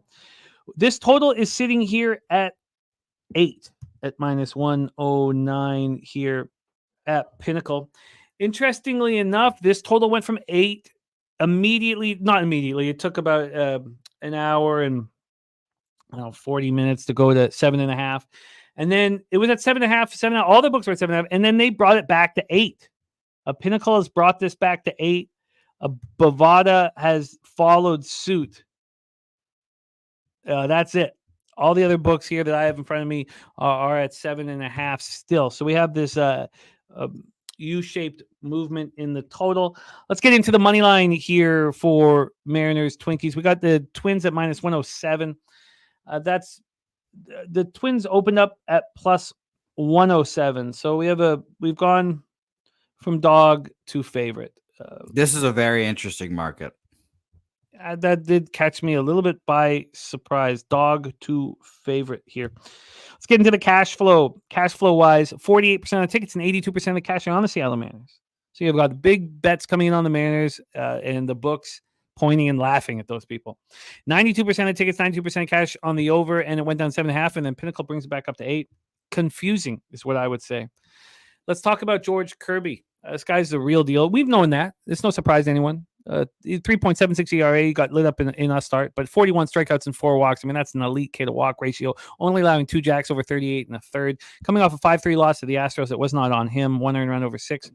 And Chris Paddock, young Jose Bouquett, backed up Chris Paddock and said he was not a terrible pitcher, and he went out and shut down Jose's Boston Red Sox over 6 innings here. So when I see this conjecture market-wise, line-wise, big bet-wise, it makes me want to back away. Take us to where this doesn't want to make you back the Twins? I mean, that's the only thing that I would do here, but still... No, this is screaming Twins for me. I actually, it's funny. Here's, inside baseball for everyone. I want to bet the Twins, and I am going to bet the Twins, but I can't bet it now. I have to wait until one of my other bets cashes because I literally am out of credit with my book right now making bets today. So I either have to call my bookie and be like, hey, could I have an extra $200 on credit or whatever the fuck? And I don't want to do that. So I'll just wait. And I'll just wait till one of our unders cashes here early in the games. And then I'll be on the Mariners. I'll get a shittier line. I know. The Twins, excuse me. I'll get a shittier line. I know. But yeah, I'll be on the Twins. It's just one of these spots where it's screaming Twins. Everyone's betting the Mariners. I saw people already in the chat betting Mariners. And when I first looked at this game, it's Chris Paddock versus George Kirby. This is obviously Mariners, especially at the first line I saw. I was like, what? This is like a short line, like minus 106 for the Mariners. That's crazy. And now we're seeing just keep on moving towards the Twins. I think this is a must bet to bet the Twins. And yeah, I mean, I'm the stick in the wind, as we like to say, Jimmy, on Chris Paddock. I don't think he's bad at all. So I like the Twins. I'll be on them. Just watch out for my tweet, and you'll see what line I'm on. But yeah. Angels made it 2-0 and a big error for the Tigers. These mistakes are very difficult to deal with. A big error by the Taylor setup. Taylor made double play, and now we're running second and third and no out. I mean, that's those are killers, man. Okay, so Twinkies for Jose Bouquett. Spreadsheet saying the Twinkies as well. Chris Paddock coming off that great start at home, so his consecutive great starts going up against Kirby. Saturate asking if Pavetta's strikeouts are worth a shot. I'm gonna leave the Twins here for that Jose's on the Twins, and I'm gonna take a look again. Still, I don't feel as I understand the dog to favorite, plus 107 to minus 107. I can see that being appealing. This isn't one of those spots though where you have, more tickets have come in on the Minnesota Twins, right? So it's a little different, but I can understand the appeal. And I may get there with you. Let's roll on to the next spot here on the board. And we have loaded bases now in Cleveland in the bottom of the second. Let me just set this one up here, and I got to. Can you touch on? I've got to send a message here to Dutch. Because I'm running late. Can you start setting up the Giants Rockies, and I'll jump in and add to it. I think you're on mute, Jose. Fucking great job by me to start this off. We'll start with the markets here. 85% of the bets, 92% of the money on the Giants with Jordan Hicks versus Pete Lambert or Pete Lambert, though he's not Canadian. Remember that. Those are just for you Canadians out there. I obviously don't ever really typically want to back Pete. I learned my lesson last time I was on him, and he disappointed me very, very much so. His last few starts, let's talk about him here. I should say his last 2 appearances, because he hasn't been a starter locked in here. 3 1/3, 5 hits, 4 earned runs on a home run against the Miami Marlins. His previous appearance was a 2 2/3, 8 batters faced, no hits appearance against the Padres. But then he starts again against the Mariners before that. 3 innings, 6 hits, 6 earned runs. So, to say the least, his starting appearances have not gone well. And I don't want to trust him here, truthfully. Against Jordan Hicks, who's been one of the best pitchers of the year, honestly, so far, especially with his expectations. Again, a bullpen guy going to start, but he's been great. Now, I do worry about him. Fatigue, obviously. First year as a full-blown starter. It's going to be interesting to see how he continues to go here. Only giving up 1 home run so far this year in 38 innings pitched. But his last 2 starts, 4 innings, 4 hits, 4 runs, only 2 of them earned against the Phillies, a good hitting squad. 6 innings, 5 hits, 1 earned run against the Pirates, who suck balls, obviously. So, there's a reason, obviously, the Giants are favored by this much. It's tough to bet unders in Coors Field, obviously. With big totals, it makes me a little nervous. 51% of the bet, 61% of the money, or 62% of the money on the over in this game. This opened up at a 10.5 and is now a 9.5. Very interesting indeed. 9.5 minus 113 at Bet Online, and Bovada showing a 9.5 as well. This opened up at Bovada at 10.5 minus 105 here. This definitely seems like an under spot for me. I'm not backing it here. 51% of the bet, 62% of the money on the over, like I mentioned. But it's very interesting that it has all that money on the over. Well, not really all that money on the over, but more money on the over than the under, and we're still going down here. So under for sure for me. Yeah, it's freezing in Colorado. I mean, not freezing, might be a little much, but it's cold. It's cold, and the wind's blowing in. 54 Fahrenheit at first pitch, gets down to 50, 49. It starts 10.1 miles per hour in, gets down to 9.2. The real question is, can you trust Lambert? And that's the biggest question. There's been a 3-cent move towards the Giants. It feels like this is a bounce back opportunity for Hicks. Not that it was that bad of a start. 4-3 loss to Phillies. I mean, only 2 of those runs were earned. That cost me a first 5. Lambert coming off that 5-4 extra inning loss at the Marlins. I don't know whether we can. By the way, yeah, Steve G, 27-8. Unbelievable. Look at that, Steve G. What a moneymaker. What a cash cow. Wow. So the only concern would be that we just waited too long. This has gone from 10.5 to 9.5. That full run in the totals when I missed it. Let's just see what it is. First 5. Again, you'd have to trust Lambert. But I mean, it's not like any of these bullpens should be trusted at all. The first 5 is sitting at 5 at minus 114. So we haven't missed that. First 5. Now we see these when the full game goes under and that first 5 doesn't. Now we have had 19 cents of movement to the under. Look, that's enough for me. I say we take this first 5 under. Hope that Lambert, gets us there. Nice job, Nate. So I'm gonna be on this first 5 under in San Francisco, Colorado. First 5 under. Yes, Leonard, that is a fade the Rockies everyday record. Now, but Steve, can you explain exactly how you're doing it? Because you're not just doing it on the money line. Coin saying, what about a Rockies team total under? Nothing wrong with that. I would like a first 5. Well, obviously depending on what it is. I don't have first 5 team totals, but it feels like a 1.5 for a Rockies first 5 teams. Well, actually the totals is a 10, so it has to be like 2.5, right? Something high like that. Wouldn't be a 1.5. So, I can tell you. I'd be interested in that more than a full game coin personally. No, you nailed it. First 5 team total 1.5 at Pinnacle. 1 plus 116 to the under. Yeah, so they don't want you to bet that. This is what that sounds like, obviously. So I'd go under with you here, but I'm not moving on it. Yeah, I'm going to move on. First 5 under. Justin McKelvey just moved on the Tigers plus 2.5 for 2 units. And what's the score of that now? It's 2-0. You know, it would be 0-0. Those are unearned runs.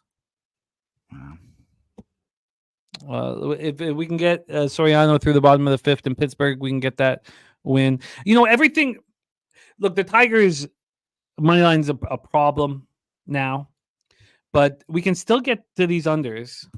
You know, we can still get there. Yeah, I was looking at the. I was about to go look in live bet and under here as well. All right. Let's review all action here in MLB. Let's review all action. We have, sorry, let me move over here. We have full game under 8.5 for Mally Mal in the Cubbies game. Mally Mal is also on Dodgers first 5 minus 1.5, Cubs first 5 under 4.5 and 3.5. Double up there. Stimmy OG's big on that over 8.5 in Philadelphia, Toronto. BJ gave us his best bets, Baltimore Orioles, and Ron Crawford gave us his spreadsheet play today. It's Toronto Blue Jays. Razor Sharp Picks gave us his Gambler's First Glance under 7.5. I'm with him on that. And the taint play today is Arizona Cincinnati under 9. Arizona Cincinnati under 9. You know, we didn't discuss that when we talked about that game, but that is the taint play of the day. Arizona Cincinnati under 9. We stayed off of that spot, but shout out to the taint play of the day. It is the Arizona Cincinnati under 9.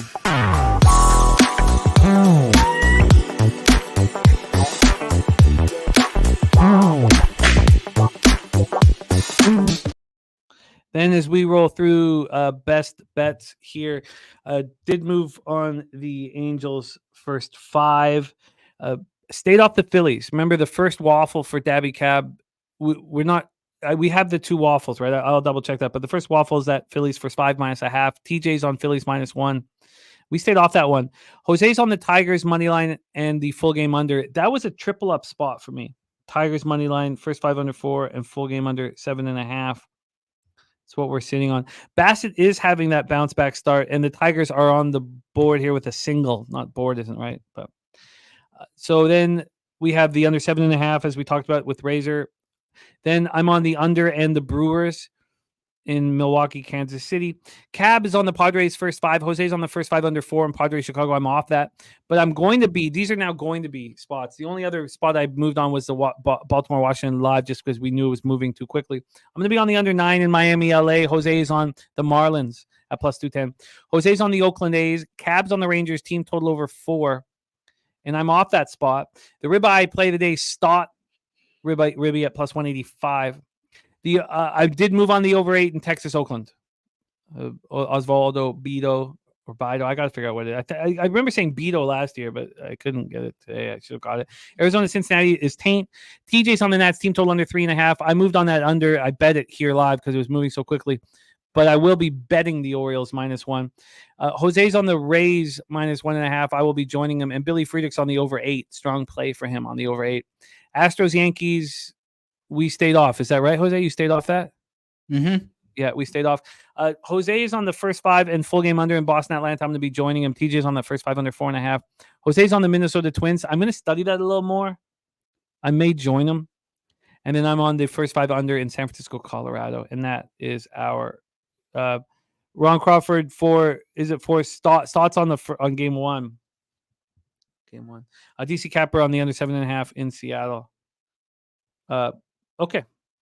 Am I doing that right? Sorry, did I answer the wrong question? Here? Spears game 1 money line for me, and I'm on the overs in game 2. Ron, I don't know which bet you're specifically referring to.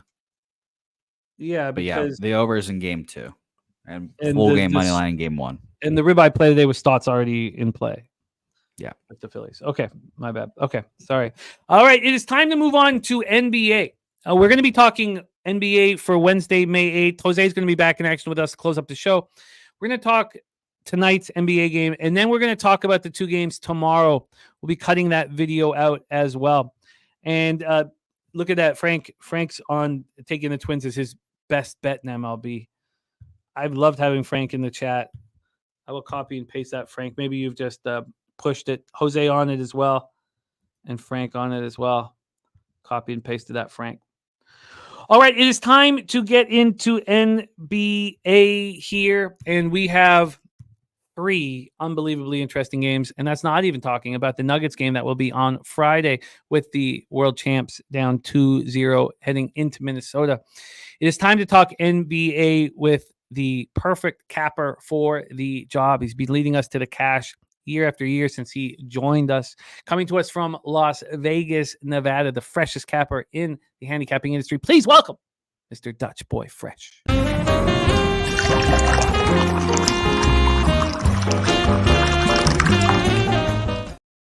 Dutchy, what's good, man? How are you? Jimmy the motherfucking bag. The NBA is a hell of a drug. And you're looking at the plug. Yeah, man. It's good to be back with you, Jim. How you doing, my friend? Good, man. Hope you had a great vacation.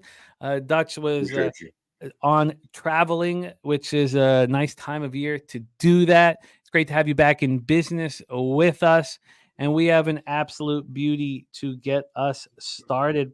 So let's roll. Our first game is this evening. Obviously, everybody in our age group loves this Pacers-Knicks matchup. It brings back great memories, and new memories are being created by Mr. Brunson and the Villanova 3. Let's get into the line history here for the East semifinals game 2. Knicks leading the series 1-0. It was such a fun game to watch. This is such a fun series to watch, and there's so many interesting parts, and things are pretty clear with how each coach wants to handle things. So we should be able to, with watching, the game plans that each coach is using, find angles to get paid. Let's start with the spread right now. We have New York -5 at -102 at Pinnacle. This opened up at 5. It dropped to 4.5, and it's back at 5. It's back at 5, but it is juiced towards the Pacers. From a total side of things here, we are dealing with a 218.5. This has been dropping. It's been dropping. And this opened up at 220. I'm sure everybody saw the plan from the Pacers, and that's to run the Knicks into the ground. And this total went up to 222, got up to 222.5. Now we have this huge move on the under. It's even juiced to the under at 218.5, and that is throwing me for an absolute loop here. Let's get into the cash flow for this one. Get over to NBA, and here we go. You have 70% of the tickets, 74% of the cash on the Pacers. Line's not moving towards them. You have 87% of the tickets and 87% cash on the over, and it's moving to the under. It automatically makes me think of razor sharp picks and gamblers first glance. It's unbelievable that this is moving to the over, and I get why it is, and we'll talk about why it is, but this is flying towards the under now. Let's talk about the pace of play for the Pacers in the playoffs, 93.61. We know the plan is to run the Knicks into the ground, the Knicks not using a bench. This pace is 98 possessions a game. Now, Josh Hart, you think you can run them into the ground? Hart will look you right in the eye and say, you want to run fast? We'll run fast. And it didn't affect them. So we're playing at the fastest pace of any series in the NBA playoffs by a substantial margin. In the playoffs, the Pacers shot 48.5 from the field and 34.8 from 3. That number moved up at MSG, 52.3 from the field and 38.5 from 3. The Knicks playing 6 possessions a game faster than they played in the playoffs thus far, or more than that compared to the first round, because that includes the 98 from game 1, 53.7% from the field, and 47.8% from the 53.7 from the field and 47.8% from 3. They shot very well. Brent Cook says Halliburton promises game 2 bounce back versus the Knicks. And DC Capper also on the over 218.5. So we have Lamont and DC on the over 218.5. And Ron Crawford's spreadsheet play today is the Pacers. All of those spots, now I have not made a bet, but they all make me extremely uncomfortable. Look, I agree with you guys. I'm seeing the same thing. I wanted to see what the market did with the total, but everybody's seeing the same thing. Everybody knows what the Pacers are going to try to do, and yet everybody's betting the over, and yet it drops drastically. That scares the shit out of me. The idea that the Pacers would do exactly what they just did to the Knicks, especially, with Mitchell Robinson not helping out defensively, and Precious Achiuwa going to have to play a lot more. The market not moving is absolutely fascinating and adds another element of fun to this all. Again, we have 70% of the tickets and 74% of the cash on the Pacers, and this line is not moving towards them. Doug saying that the Pacers defense is embarrassing. DC Capper on the Knicks a -4.5. And Alfred, we'll get you right. Sammy Comer says Halliburton stinks. They should have TJ McConnell on the floor more. He looked excellent. Rick J says Brunson shot 2 of 9 when guarded by McConnell. When I read that stat, Rick J, and I'm curious to see what you thought of it, and curious what Dutch thought of it. I think that sample size is too small. It's not like I think Brunson wants TJ McConnell on him. I know TJ McConnell's an old vet, but I find that hard to believe that that tiny arms McConnell is really going to hurt you defensively. So let's set this up, X's and O's, for our guy Dutch. 121-117 win in Game 1 Monday at Madison Square Garden for the New York Knicks. The Villanova 3 combined for 92 points. They all look phenomenal. I just love it. It's good for sports. And in the fourth quarter, they scored 34, the Knicks 39 points. They did not look tired. They did not look run into the ground. New York was down 94-85 with 10:28 left. They scored all 24 of the Knicks' next points over 7 minutes, gone right back in. Brunson goes for 43, fourth player in NBA history. So he joins, so this is at least 40 points, 4 straight playoff games. Michael Jordan, Bernard King, and Jerry West. I mean, imagine being in a stat with those 3 guys. 21 in the fourth quarter. So he also has 6 consecutive. Here are the guys. Jordan and Bernard had 4. Jerry West had 6. And remember when Jordan did it as well. Jordan did it in the 1993 NBA Finals. What a guy. Josh Hart goes for a playoff career high, 24 points, 13 boards and 8 assists, and plays all 48 minutes. DiVincenzo plays 44. Brunson plays 43.5. New York shot 65% from the field and 63.6 from 3. That tells me the game goes under, because you can't expect them to do that again. That's I just wanted to talk this out, because obviously I watched the pace of play and thought, wow, this is going to go over. But, can we trust what the Knicks shot in the second half? 65% from the field in the second half, 63.6% from 3 in the second half. It's not like they shot that bad in the first half, 42.9 from the field and 4 of 12 from 3.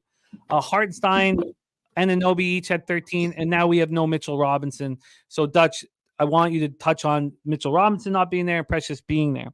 So Robinson's done for the season.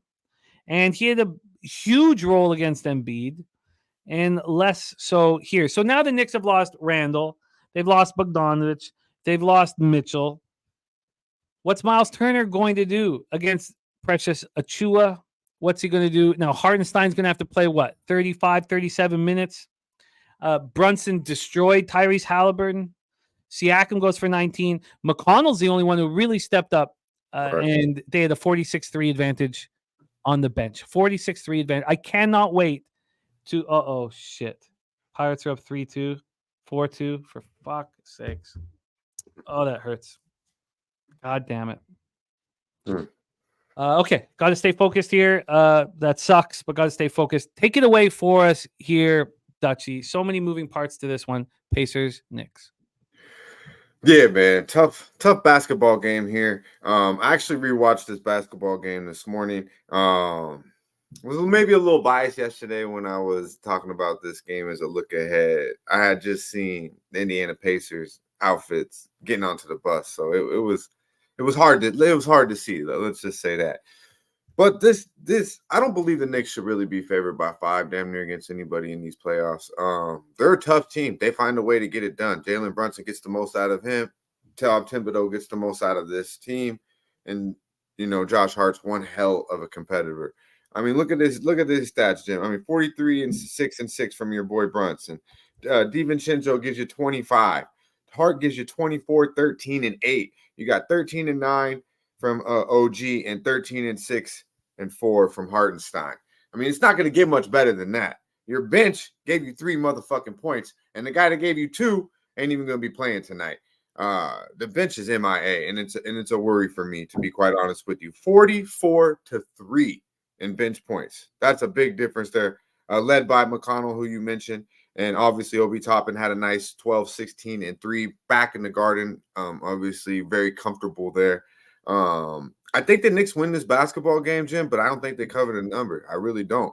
I think the 5 is good money. I put a unit on the Pacers +5. I'll be watching this game to get the Knicks at plus money or a pick 'em, because I think it's going to be the same damn thing as game 1, in game 2. The Pacers outplayed them for quite a bit of the game. And as you mentioned, the 10-minute mark in the fourth quarter, they got a 9-point lead in that basketball game, and the Knicks locked it down. Shot right under 48% from 3, right under 54% from the field, and win the game by 4 points. I don't think they can redo that again, shooting that well from the field. I do believe you'll get where do you go if you're Tibbs to press the button with the bench? There's not many guys down there. The Pacers defense definitely will keep anybody in the game. Any other opponent in the game, simply because they can't stop the paint. So Jalen Brunson will continue to do what he would do, but his points are way up there, so I couldn't look there. But I expect him to continue to fill the stat sheet. But at the end of the day, I just think you get a little bit better from Hallie. I think Siakam had a decent game. Nobody really played good outside of Miles Turner's with 23. Of course, you did mention McConnell, 18 from the bench, had 16 last time he played the Knicks, had 16 last game against Milwaukee. It's over 10.5. So if you're looking for some props, I think McConnell probably gets his. I don't think they're really worried too much about him on a defensive perspective. So at the end of the day, there's value with Indiana. I think the Knicks, it's a grinded out, bully basketball game. The Knicks find a way to get it done. But they played each other 4 times this year. The Knicks have won 2. The Pacers have won 2. The Pacers, both wins have came by 14. One in Madison Square Garden. Both wins by the Knicks have been 4-point basketball games. I think it's right around the same damn thing. Give me the 5. I'll be holding my breath in the 4th. Indiana might sneak one out, but I look for New York to handle business at the end of the day. But the 5 is good money, Jim. It's so dangerous. We can get you that +5 -108, but in that first game, I mean, that was down to the last second, and the Knicks won by 4. It's right at that right now. 5 is important here. I think it is. Asking the Knicks to win by 6. I just don't see it. Yeah.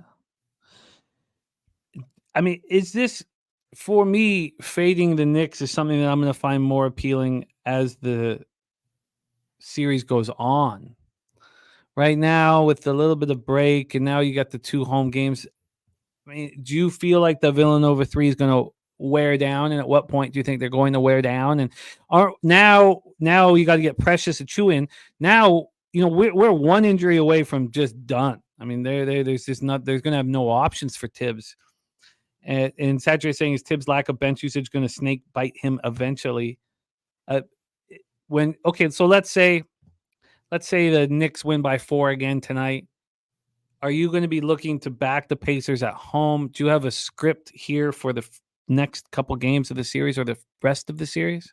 Yeah, I think this and is also, if you had a free $500 bet on the total, where would you be going with this move down to 218.5? So yeah, I can't bet the unders. I can't bet the unders with the Indiana Pacers. I can't. I really can't. So over 218.5, I think would be the way I would look. Not going to be on the total, but I do like the over. I would like the over here. I just don't think Indiana. And the thing that scares me with Indiana is can they get stops when it really matters? I mean, they played good basketball in game one. They gave it away in the fourth. So I think Indiana, is confident enough to play with this team. I think the bench is that big of a difference. And I do think 48 minutes is the advantage here because eventually these Knickerbockers will tire down. I mean, especially Indiana, the way they're running them up and down the court. So the numbers tell me, that maybe the under is the play from what you said, Jim, but from just the eye test, I can't bet the under with the Indiana Pacers. Yeah, no, I get it. And do you expect the Pacers to run faster as the series goes on, to understand that now there's no Mitchell? I mean, they're just going to keep wearing down. Do you expect it to speed up right now? And we're going to talk about pace each game in the series, but the pace in game one, 98 possessions a game. Do you think it's faster than that? You think they hit 100 possessions game? No. I think so. I think if you're Indiana, that's got to be. Carlisle knows what he's doing there. I think he knows that this team is light. And now you're missing another big guy. And the best thing that Indiana has done all year, when Indiana was the team that we're like, wow, when Howley was all-star doing his all-star party, what were they doing? They were scoring 140 points damn near a game, just running up and down the court. So we know this team can be very, very talented at doing it. They got shooters all over the court. They move the ball. I mean, their bigs run the court. So I would expect it to continue to increase even more in Indiana.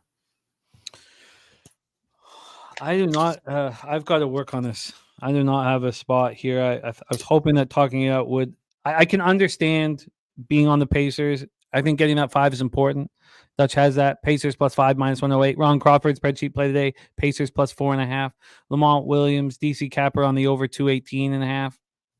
I'm gonna need more time with this spot. You guys know that I'll be on Operation Garcia, so I'll have all the player props under anyways.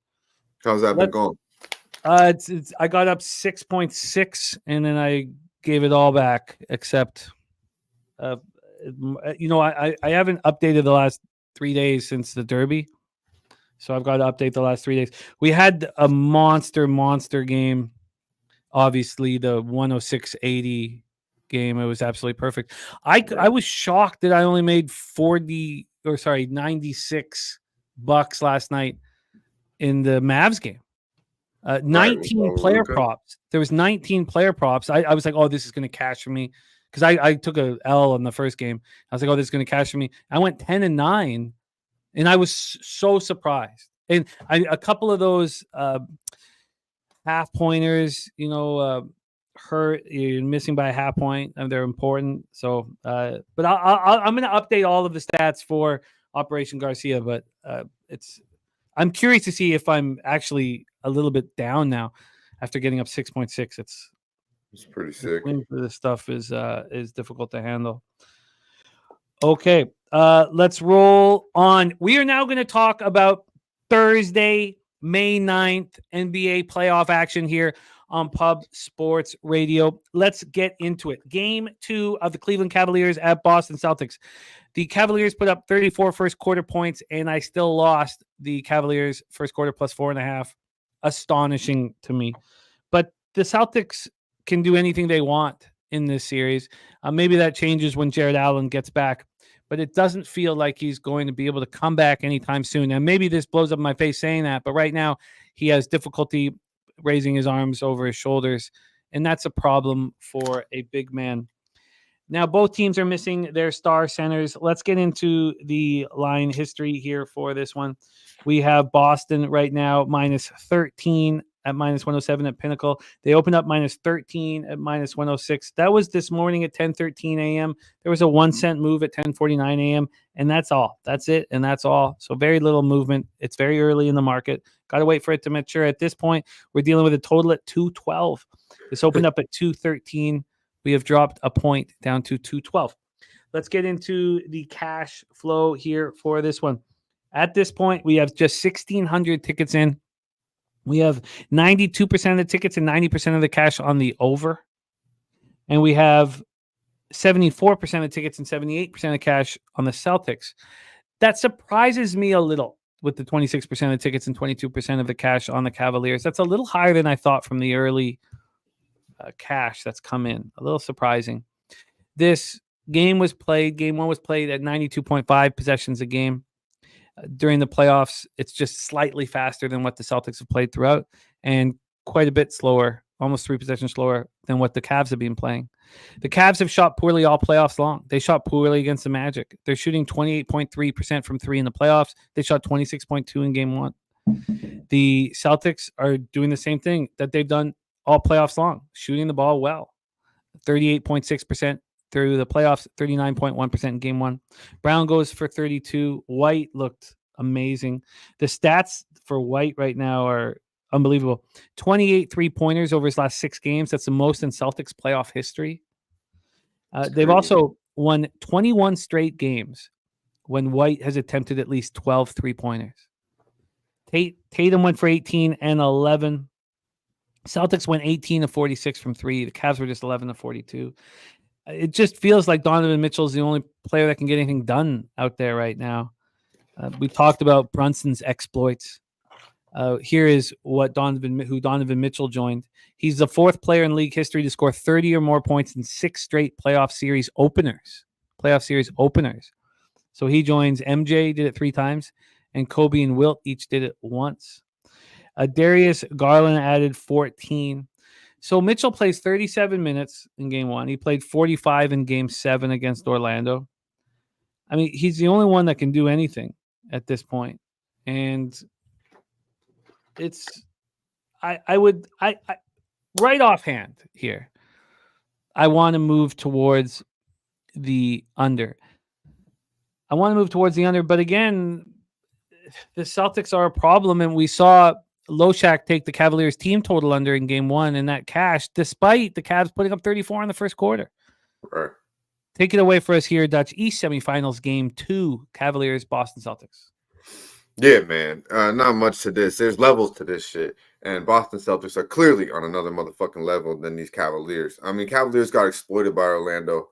I thought the Cavaliers were better back. Now, Jared Allen obviously really affects this, but even with Jared Allen, and he's the toughest motherfucker they got on that team that's going to be down low, they're soft, man. I mean, they really are just a soft basketball team. I seen it in Orlando. All 3 games in Orlando, average point lost 22 points a game, average 89 points in that series on the road. They go to Beantown. They get a 25-point smackdown.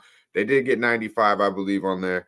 But, you know, that was, as Jim said, 34-point first quarter. So after that, it was kind of lights the fuck out. Boston did whatever they wanted. I mean, they're the starting lineup, 17 rebounds plus in the rebound market, man, in the rebound category. So you look at that, you say no KP and their big man's out. I mean, you still gonna out. That's just outworking. 17 more rebounds than these boys. That's just simply outworking them. I don't think anything changes.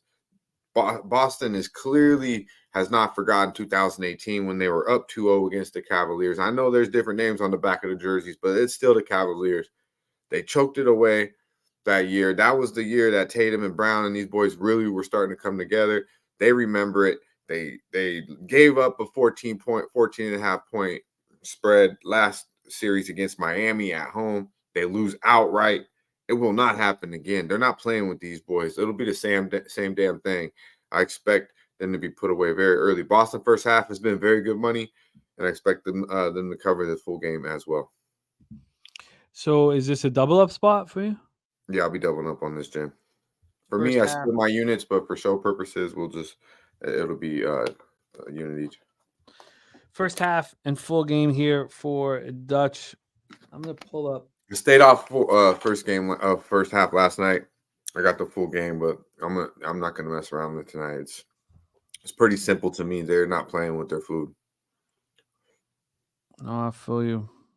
First half full game. We get you at -13 at -107 for full game, and for first half is not fully available, but it is at some books, just not at others. We can get you to -8 right now. -8, -110 for the first half. So let's lock Dutch in double up for the Celtics. BJ in agreement. Celtics first half -8 at -110 and full game -13 at -107. And the Tigers have tied it up at 2. Got to get out of this inning here. Angels have tied it up as well. All right, that is a breakdown here. I've got take more time on it. I am interested in the under. I can understand backing the Celtics here. It just feels with their playoff, uh, with all the letdowns in the playoffs, that they'll just take everything as serious as possible as they move forward. And That's my read on it. They can't play around. And that Miami loss kind of like was really like a smack in the face, you know. They handled business very easily since that point. Let's move on to the next spot on the board. 9:30 p.m. Eastern with the West Semifinals game 2. Oklahoma City leading the series 1-0. Mavericks at Thunder, Paycom Center in Oklahoma City, Oklahoma. You know, we'll talk about the X's and O's, the ins and outs and everything, and the line movement and all that. But for me, it really feels like Luka should go back to Dallas and get some extra rest. Yeah. And come back at home and get with the Dallas Doctors. So I've already bet Oklahoma City -5. And my thought process was, you know, I don't mind it if he plays, but if he doesn't play, I would like to middle this. I'd like to, you know, have the line move drastically and then take Dallas plus the points. Right. So we'll see if that is available. Let's break this one down here. We'll start with the line history. We have I'm on first half. Let me just switch to full game quickly. Here we go. We have right now Oklahoma City at the same number I got them, -5, -105. There's been no change at all at Pinnacle. From a total side of things here, we have a 218.5 -107 to the under. Opened up -106 to the under, a 1 cent move. And when we get into the cash flow here, again, it is early. You know, we're 31 hours before tip off. But we have 1,479 tickets in, 72% of tickets, 79% of cash on the Thunder, 89% of tickets, and 88% cash on the over at this point. This was played at 91 possessions a game in game 1. The Mavs shot 39.3 from the field and 34.3 from 3. It's just another game, just like the first round, where if you take Luka's 3-point statistics off of the number, then they're shooting really well. He's the one that's struggling. For the Thunder, they shot 44.9 from the field and 45.7 from 3. Lil Domo says, I think it's going under again. So let's break this down. Shea goes for 29, 9-9. It's amazing how effortlessly he does things. He didn't play that well. And early in that first quarter, there was turnovers. There was mistakes by Shea. Chet looked so good. 19 points, 7 boards, 3 blocks. And Jalen Williams, you know, as he often does, when it was extremely important in the fourth quarter, he puts up 10 points, 10 of his 18. So Luka was 6 of 19 shooting. Luka had 5 turnovers. Lou Dort seemed to gain confidence. And then you had Casey Wallace that you could put on him as well. And then you even have Chet Holmgren, who's messing with him a bit. I mean, they're obviously putting all their attention on him. And Kyrie goes for 20. Gafford goes for 16, 11, and 5. Gafford looked great. Take it away for us here, Dutch. Dallas, Oklahoma City, game 2 at Paycom. Yeah, man. This one hurts a little bit. This one does hurt a little bit. I rewatched this game this morning as well. Just trying to get right. You know, Luka is obviously not right. We've seen it in the chat. I agree with what you said, Jim. I don't know if that'll happen. But he's not right. And this OKC team is the complete fucking opposite, man. They're feeling themselves. They're absolutely feeling themselves. Handle business against the Pelicans quite easily. And last night, they lit it. You know, Dallas made their runs at times, but there was pretty much no question who's a better team on there. Now, I stated yesterday that, you know, I thought Dallas would just be a little, you know, physical for them, and that would for OKC down low and just be a little too tough. And that would be the edge that Dallas would have outside of, you know, Luka and Kyrie having the best duo. But with Luka looking like the way he is, man, it's not good. It's not good. Gafford played out of his mind. You touched on it. But these boys, man, I think that the toughness and maybe the physicalness that Dallas has, the athleticism is that much better on the other side. I mean, up and down, leaps and bounds. The athleticism is off the charts for OKC. They'll run these boys out the building. I mean, and with Luke, with the big guy, the big, you know, the top of the head of the snake being down a little bit, it's that knee. He don't look right. I mean, he can't spread the floor with that jumper. He can't buy a fucking 3. I mean, Luka's not the most athletic guy in the world anyway. So now you take one of his knees out and you're seeing what you're seeing. You do not want Kyrie to be the guy. Kyrie's real nice, but when he's the guy, you're going to get run the fuck out the building. We've seen that plenty of times. So I'm with you on OKC. I think they're too athletic. I think they're the home crowd is on a different level, and these boys play as a team.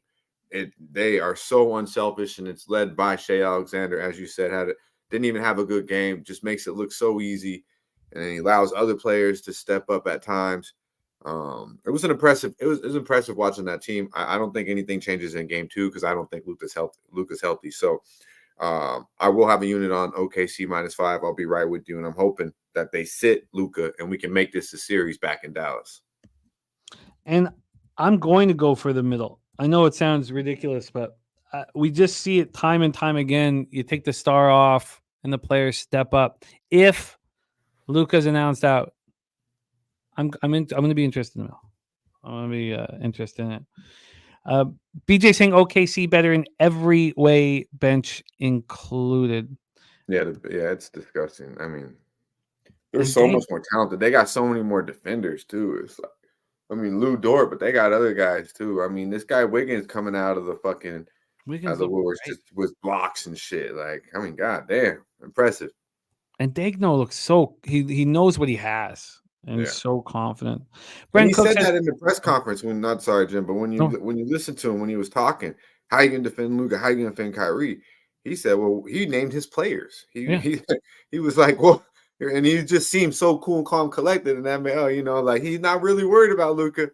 And I mean, don't get me wrong, him being banged up helps, but goddamn, they definitely got some horses over there. Brent Cook says my numbers are leading a Mavs win. Mavs +5 is what my numbers say. Yeah. If you were looking at numbers here with a healthy Luka, I get why your numbers would say that. Exactly. The problem is Luka's fucked. Yeah, he does not look good. He's damn good. And man, I'd send him on an airplane back to Dallas. That's what I would do here. Make sure that he's ready to go for game 3 and 4 at home. Don't have him hurting even more. Dutch on the Thunder -5. I am as well. Dutch doubling up on the Celtics first half and full game. I'm going to need more time on that. That is our breakdown for NBA playoff action for Thursday, May 9th. Go out there and get that cash and support and follow our guy, Dutch Boy Fresh, star of Medicate Mondays here on Pub Sports Radio every Monday at 11 a.m. Dutch, any last words for the Capper supporting the show, my man? Yeah, I appreciate you as always, Jim. Let's try to get some winners here. Been a little rough stretch, but we will get back in the back. Believe that. Support the sesh. Support Pub Sports Radio. If you've not hit the like button, well, goddamn it, right now is a pretty good time to do it. Appreciate you, Jim. Y'all stay fresh. There he is, Dutch Boy Fresh in the house. All right, it is time to take a look at all of our action and race some horses. We have the gold member horse race here. Let's get Jose Sweet Tea Tits Bouquett back in business and review our action. And it's been a just some tough luck here. Angels up 5-4. I don't cash the first 5 Angels. It's the 6th inning. That's tough. I'm now going to be 0-2 as I've lost the first 5 under 4 in Detroit, Cleveland. Now Detroit up 4-2. It's a tough way to start things off, but the Brewers rolling up 1-0 in the first. We have the Brewers. We also have that full game under. So, a lot of stories to still be told, but I hate the feeling of, kind of reaching here immediately. I hate that. So I'm going to have to deal with that shit. By the way, DC Capper says Boston will score more than 120 points. The only way the under hits is if Cleveland doesn't score at least 90. I do not think that Boston will score 120 points. I don't. The pace is just too slow. There's just no need for it. But I can understand that angle. All right. It is time to bring on our guy. Oh, he's here. Jose, how are you, my friend? Doing all right. Can't complain. Just watching these games. I'm glad the Tigers came back. That shitty luck. O'Neal Cruz seems to be the guy that always fucks us, Jimmy. Yeah. 2 out. On the bottom. It's okay. Still lots of action here. Lots of opportunities to get paid. We have a big, thick card. But it is time to talk horses. We are racing here. We have a 1-minute horse race with all of us involved here, all of our gold members. How many gold members do we have, Jose? 71. Nice. It is climbing. It is climbing. We can get to 100. I think we can get more money for these horse races. So we are at 71. There's Joe T with that white horse at the bottom. We are only traveling for 1 minute in this one. Thank you to all the gold members. A Nasty Nate, JP Taylor, Bo Jackson, Maidu, Coin, Johnny K, the Dapper Capper, Joy Marinaccio, DC, Doug, Cody Norton. It is time to race. Jose, you will call the first 30 seconds. There's $50 up for grabs for the winner. And we have our first 3-time champion. That is Joey Harb, our first 3-time champion. And let's see if anyone can join him. Yeah, they did, DC. Yes, they did. Game 2 of a series here. We saw that the first quarter of the Game 1 series with 2 fresh teams were just under 80 points scored. Obviously Boston's team total is not 120. So I can't say, look, I'll bet you $200 that they don't. I can't do that because it's not fair for you. But we'll see, DC. When you beat a team by 25 points in Game 1, the pressure to deliver lessens, in my estimation. We'll see. We'll see, DC. We'll see, my man. All right, here we go. Good luck to all of our gold members. Also, that total is dropping like a rock. And I guess it's not quite a rock because we're a day away, but even a 1-point move 36 hours away is a quick drop. Your grandma is wearing your sister's panties again. Play today is the Rockies and the over 9.5. That scares me. Plus 390 from Mikey Money. Okay, Jose, good luck to all of our runners here. Get that cash. Jose, can you get us started with the first 30 seconds? Of course. Thank you guys, as always, like Jimmy just said, for being gold members. Shout out to you guys. Let's get some money today. We're racing in San Antonio today. Here we go. What a great time to race here. 50 seconds on the clock. Browns Hughes, Chris Boggin, Chosen One, Smoke and Mirrors, Coin, Fernando Mendoza, all in the mix here. Who's going to be like that rat fierceness and just fall back while in the lead for this whole time? Who's it going to be, Jimmy? Truth Teller? Philly Eagle Flyer? Take it home for us, Jimmy. Philly Eagle Flyer from back here. Oh, there he goes. As soon as and there's the rat. We found him. Daby Cab making a big push. Oh, but Daby Cab falling back. Here comes the Cheshire Cat making a move to the front with Dutch Boy Frank and Crystal Craig. Is it Crystal Craig's chance? No, it's not. Cheshire Cat TJ Parks being holding the fort. Can TJ Parks get it home? Here comes Lexicon. Lexicon with a power move to get to TJ Parks. There's 8 seconds left. And here comes Johnny Guns. Johnny Guns with a power move. Oh, TJ. Johnny Guns getting to the wire. Not flush. Nut Flush Allen with his first win. $50 richer for the great Nut Flush Allen. Wow. Johnny Gunn sniped at the wire. Look at that. Snipe. That was dirty. All the action was focused at the top of the screen, and Nut Flush Allen just slid right in there. He did. Jay Peasy was part of that group. Top set, Lil Domo, Ron Crawford, BT, Sean Pulliam, Chosen One, and Kong's Clips usurped as well. Wow, that was a very, very exciting race here. $50 richer is Nut Flush Allen. Congrats, Nuts. Says Frank Just Virginia. nuts. We've never used that, but that does work. That does work.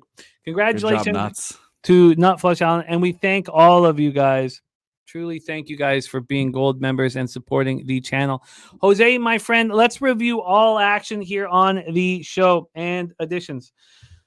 So I'm just gonna bet that under in that Marlins Dodgers game, and then I'm gonna go pick a bet. But I gotta make that bet. I gotta get that bet in. So the pig milk play of the day today, Mariners first 5 minus a half. A Morgan Spooner, Tigers Guardians over 7.5 in the Royals money line. Stacks play of the day, JT Real Muto over 1.5 bases. I know that game is on right now. So let's take a look at the action for me. Under is in NHL tonight. Did not have that as my plan, but think that's what I will be doing here. First period under 1.5, full game under in Boston, Florida. I'm going to get to the window with that. I'm surprised I've moved to the under in Edmonton, Vancouver. I'm going to need to think about that as we go on. And then we have Taint play today, Arizona, Cincinnati under 9. I'm not off to a good start, and that hurts. It hurts badly. Let's get to games that are popping off like in the future. So 3:10 p.m. Jose's on the Marlins plus 210. I'm on the under 9, but I haven't bet it yet. I have to bet it before I go. Jose is on the Oakland A's. Cabs on the Rangers. Team total over 4. I'm off of that. That's game 1. Game 2, I'm on the over 8 for Rangers Oakland. I've already bet it. I fear that it moves. Then we have nothing for Diamondbacks Reds, but we know that our Matty Ice Taint play days on the under. 1-1 in the Brewers game. Don't like that. God, I hate to be reaching this early. TJ's on the Nats team total under 3.5. I'm going to be on the under and the Orioles. Oh, I've already bet the under. I got that in, but I haven't bet the Orioles -1 yet. Let me just fix this so I don't bet it. Well, I wouldn't bet it at the worst number twice, but just in case. Jose's also on the under. Did you get that under in, Jose? Which one? Did you bet the Nats O's under? Yes, under Okay. 8.5 -110. Good job. Got it in. Then Rays run You line. scared me. I was like, did I not bet it? No, I I was thought just making sure you did. 2-1 Yeah. KC now. Jesus Christ. Rays run line. This is not good. This is not. We're starting to get nervous. Astros Yankees no action. TJ's on the first 5 under 4.5 in Red Sox Atlanta. Jose's on the first 5 under and full game under. I'm going to join him. Jose and Frank have got me on the Twins, so I'm going to be adding the Twins here. Don't forget your grandma's wearing your sister's panties again. Play of the day. Rockies in the over 9.5 plus 390. I'm going to be on the first 5 under in San Francisco, Colorado. Then for NBA, Dutch is on the Pacers plus 5. Ron Crawford spreadsheet play day Pacers plus 4.5. Lamont is on the over 218.5. DC Capper's on the over 218.5. I've yet to move on it. Then we have Dutch on the Celtics first half -8 and full game -13, which makes a ton of sense. And we have the Thunder -5. Look at that. Mikey Money says Mikey liking that under in that Oilers Canucks game. I love hearing that. How do you feel about that series again? I'm sorry if you said that already, but I like keeping up with your Canucks thoughts. Oh, I think the Canucks are in big trouble. Really? I think they're in big trouble in Little China, man. I've heard a lot of people picking the Nucks. A lot of people, but everyone's citing that 4-0 record, and I heard you which say is that just was all the in most first ridiculous 3 thing I've ever weeks. heard in my fucking life. The first 3 games happened in the first 2 weeks of the year. I mean, come on. If they, Yeah. I mean, that's just But I am rooting for the Nucks, of course. But yeah, so am I. I would really like what is the again, I want to know, at what point does Jimmy go to a Canucks game? At what point do you get wrapped up and you gotta go? That's what I need to know. I would like to move back there. I don't want to live here in Toronto, man. I mean, Toronto's always been good to me. I don't have bad things to say about it, but I also don't have good things to say about it. I guess you got a Parkdale. That was not easy, but I still have a lot of family in there, and I still have to show up there all the time, man. So, yeah, I look forward to the day where I just take over that apartment. You know what we just got done last night?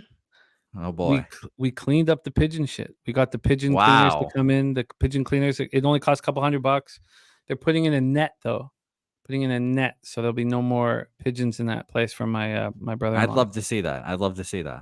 Yeah. Bojack says Toronto's not the same Toronto. Look, Parkdale was great. I loved living there, and it was great. I have nothing but. It was great. I mean, it was it's a low income area. It's a project type housing, government housing, and it was always good to me, and I'm very thankful for my time there. And it's where Elle is. Well, both kids of mine were born right there at the hospital, right there in Parkdale. I mean, I was never robbed. I was never ganked. It was all good to me. You only got ganked when you moved. Yeah, the car got ganked up here, man. Yeah. I'll never forget that. That was one of the funniest, and I felt very bad for you at the same time. It was quite humorous to me. You don't get ganked in Parkdale, and then you move, and just immediately. I could not believe it. Bo Jackson says one of his exes lived in Parkdale. Look, Parkdale was good to me, man. I got look, Parkdale gave you real city vibes. Like if I say I don't like Toronto much, I like Parkdale a lot. I'm happy I got out. It's not a place you want to raise your children, but it's a place where you want, cheap housing in a big city. Yeah, who knows? Okay. Maybe they let me cross the border. I'll live there. Yeah, so we got to get you across the border. And Bo's saying Parkdale's lit in the summer. Oh man, yeah. Even even if Parkdale's so far away from Carabana, and still on Carabana, like that whole street, you can't walk. They shut down traffic, and it's like, look, Parkdale's a lot of heart and a lot of soul. One more Canada thing. Yeah. I'm sure you might not have seen this, but your boy Drake was in some hot water. Do you have any thoughts on that? I obviously have not listened to any of the music, but as a Canadian, I think you just have to speak on it, Drake should pick his battles, and I don't know if it's one thing, some of these guys he's going to toe to toe with, but you want to mess with Kendrick, you're going to have to take shots, and you just like, look, the area that he grew up in, it's called the Bridle Path. I mean, we're talking about a rich kid. He's a rich kid who's had a huge career. You don't want to mess with real G's because, they'll make you look like the pretty boy rich kid you are, and he's a pretty boy rich kid who's had a great career. But if you're going to mess with real G's, then you're going to take real L's. That's what's happening. Look, I don't vouch for him. He don't vouch for me, Fair. I vouch for all of my Venezuelan cousins. They still do not vouch for me, though. I'm still working on that part. I gotta go. I gotta get this bed, and I gotta go pick up Ella. Thank you guys so much for being a part of the show, man. Bo Jackson, JP Taylor, Mikey Money, Justin McKelvey. Don't forget, last call 6 p.m. It's hitting hard, man. Hitting hard. Dougie, Jarek White, Ricky Bobby, all you guys. Bo Jackson, my Toronto brethren, man. Respect. Tori Coker, Dav Fenn, Jason Work, my dude. I'm that Heat, Air Dog, OE, all you guys. Thank you. Juan Ruiz, Frank, Virginia. Thank you guys. Joe and Marinaccio, the Dapper Capper, Fernando Mendoza, all you guys. You guys are what makes this show special. And I'm really honored that I get to rock with you guys and that you support the show. Shout out to our guests, TJ, crushing it, Dabra Cadabra, Dutch Boy Fresh. And I'm very thankful to work with you, Jose. You work tirelessly for everybody at Pub. And very thankful to work with you every day and to watch you succeed in MLB makes me very proud as well. All right, I gotta rock. I gotta get this bed and I gotta go pick up Ella. Get that cash, you guys. I'm gonna let JS out of here because we gotta rock. Let's get this money. And I've not gotten off to a good start, and I'm starting to panic a little bit. Let's hit those bookmakers.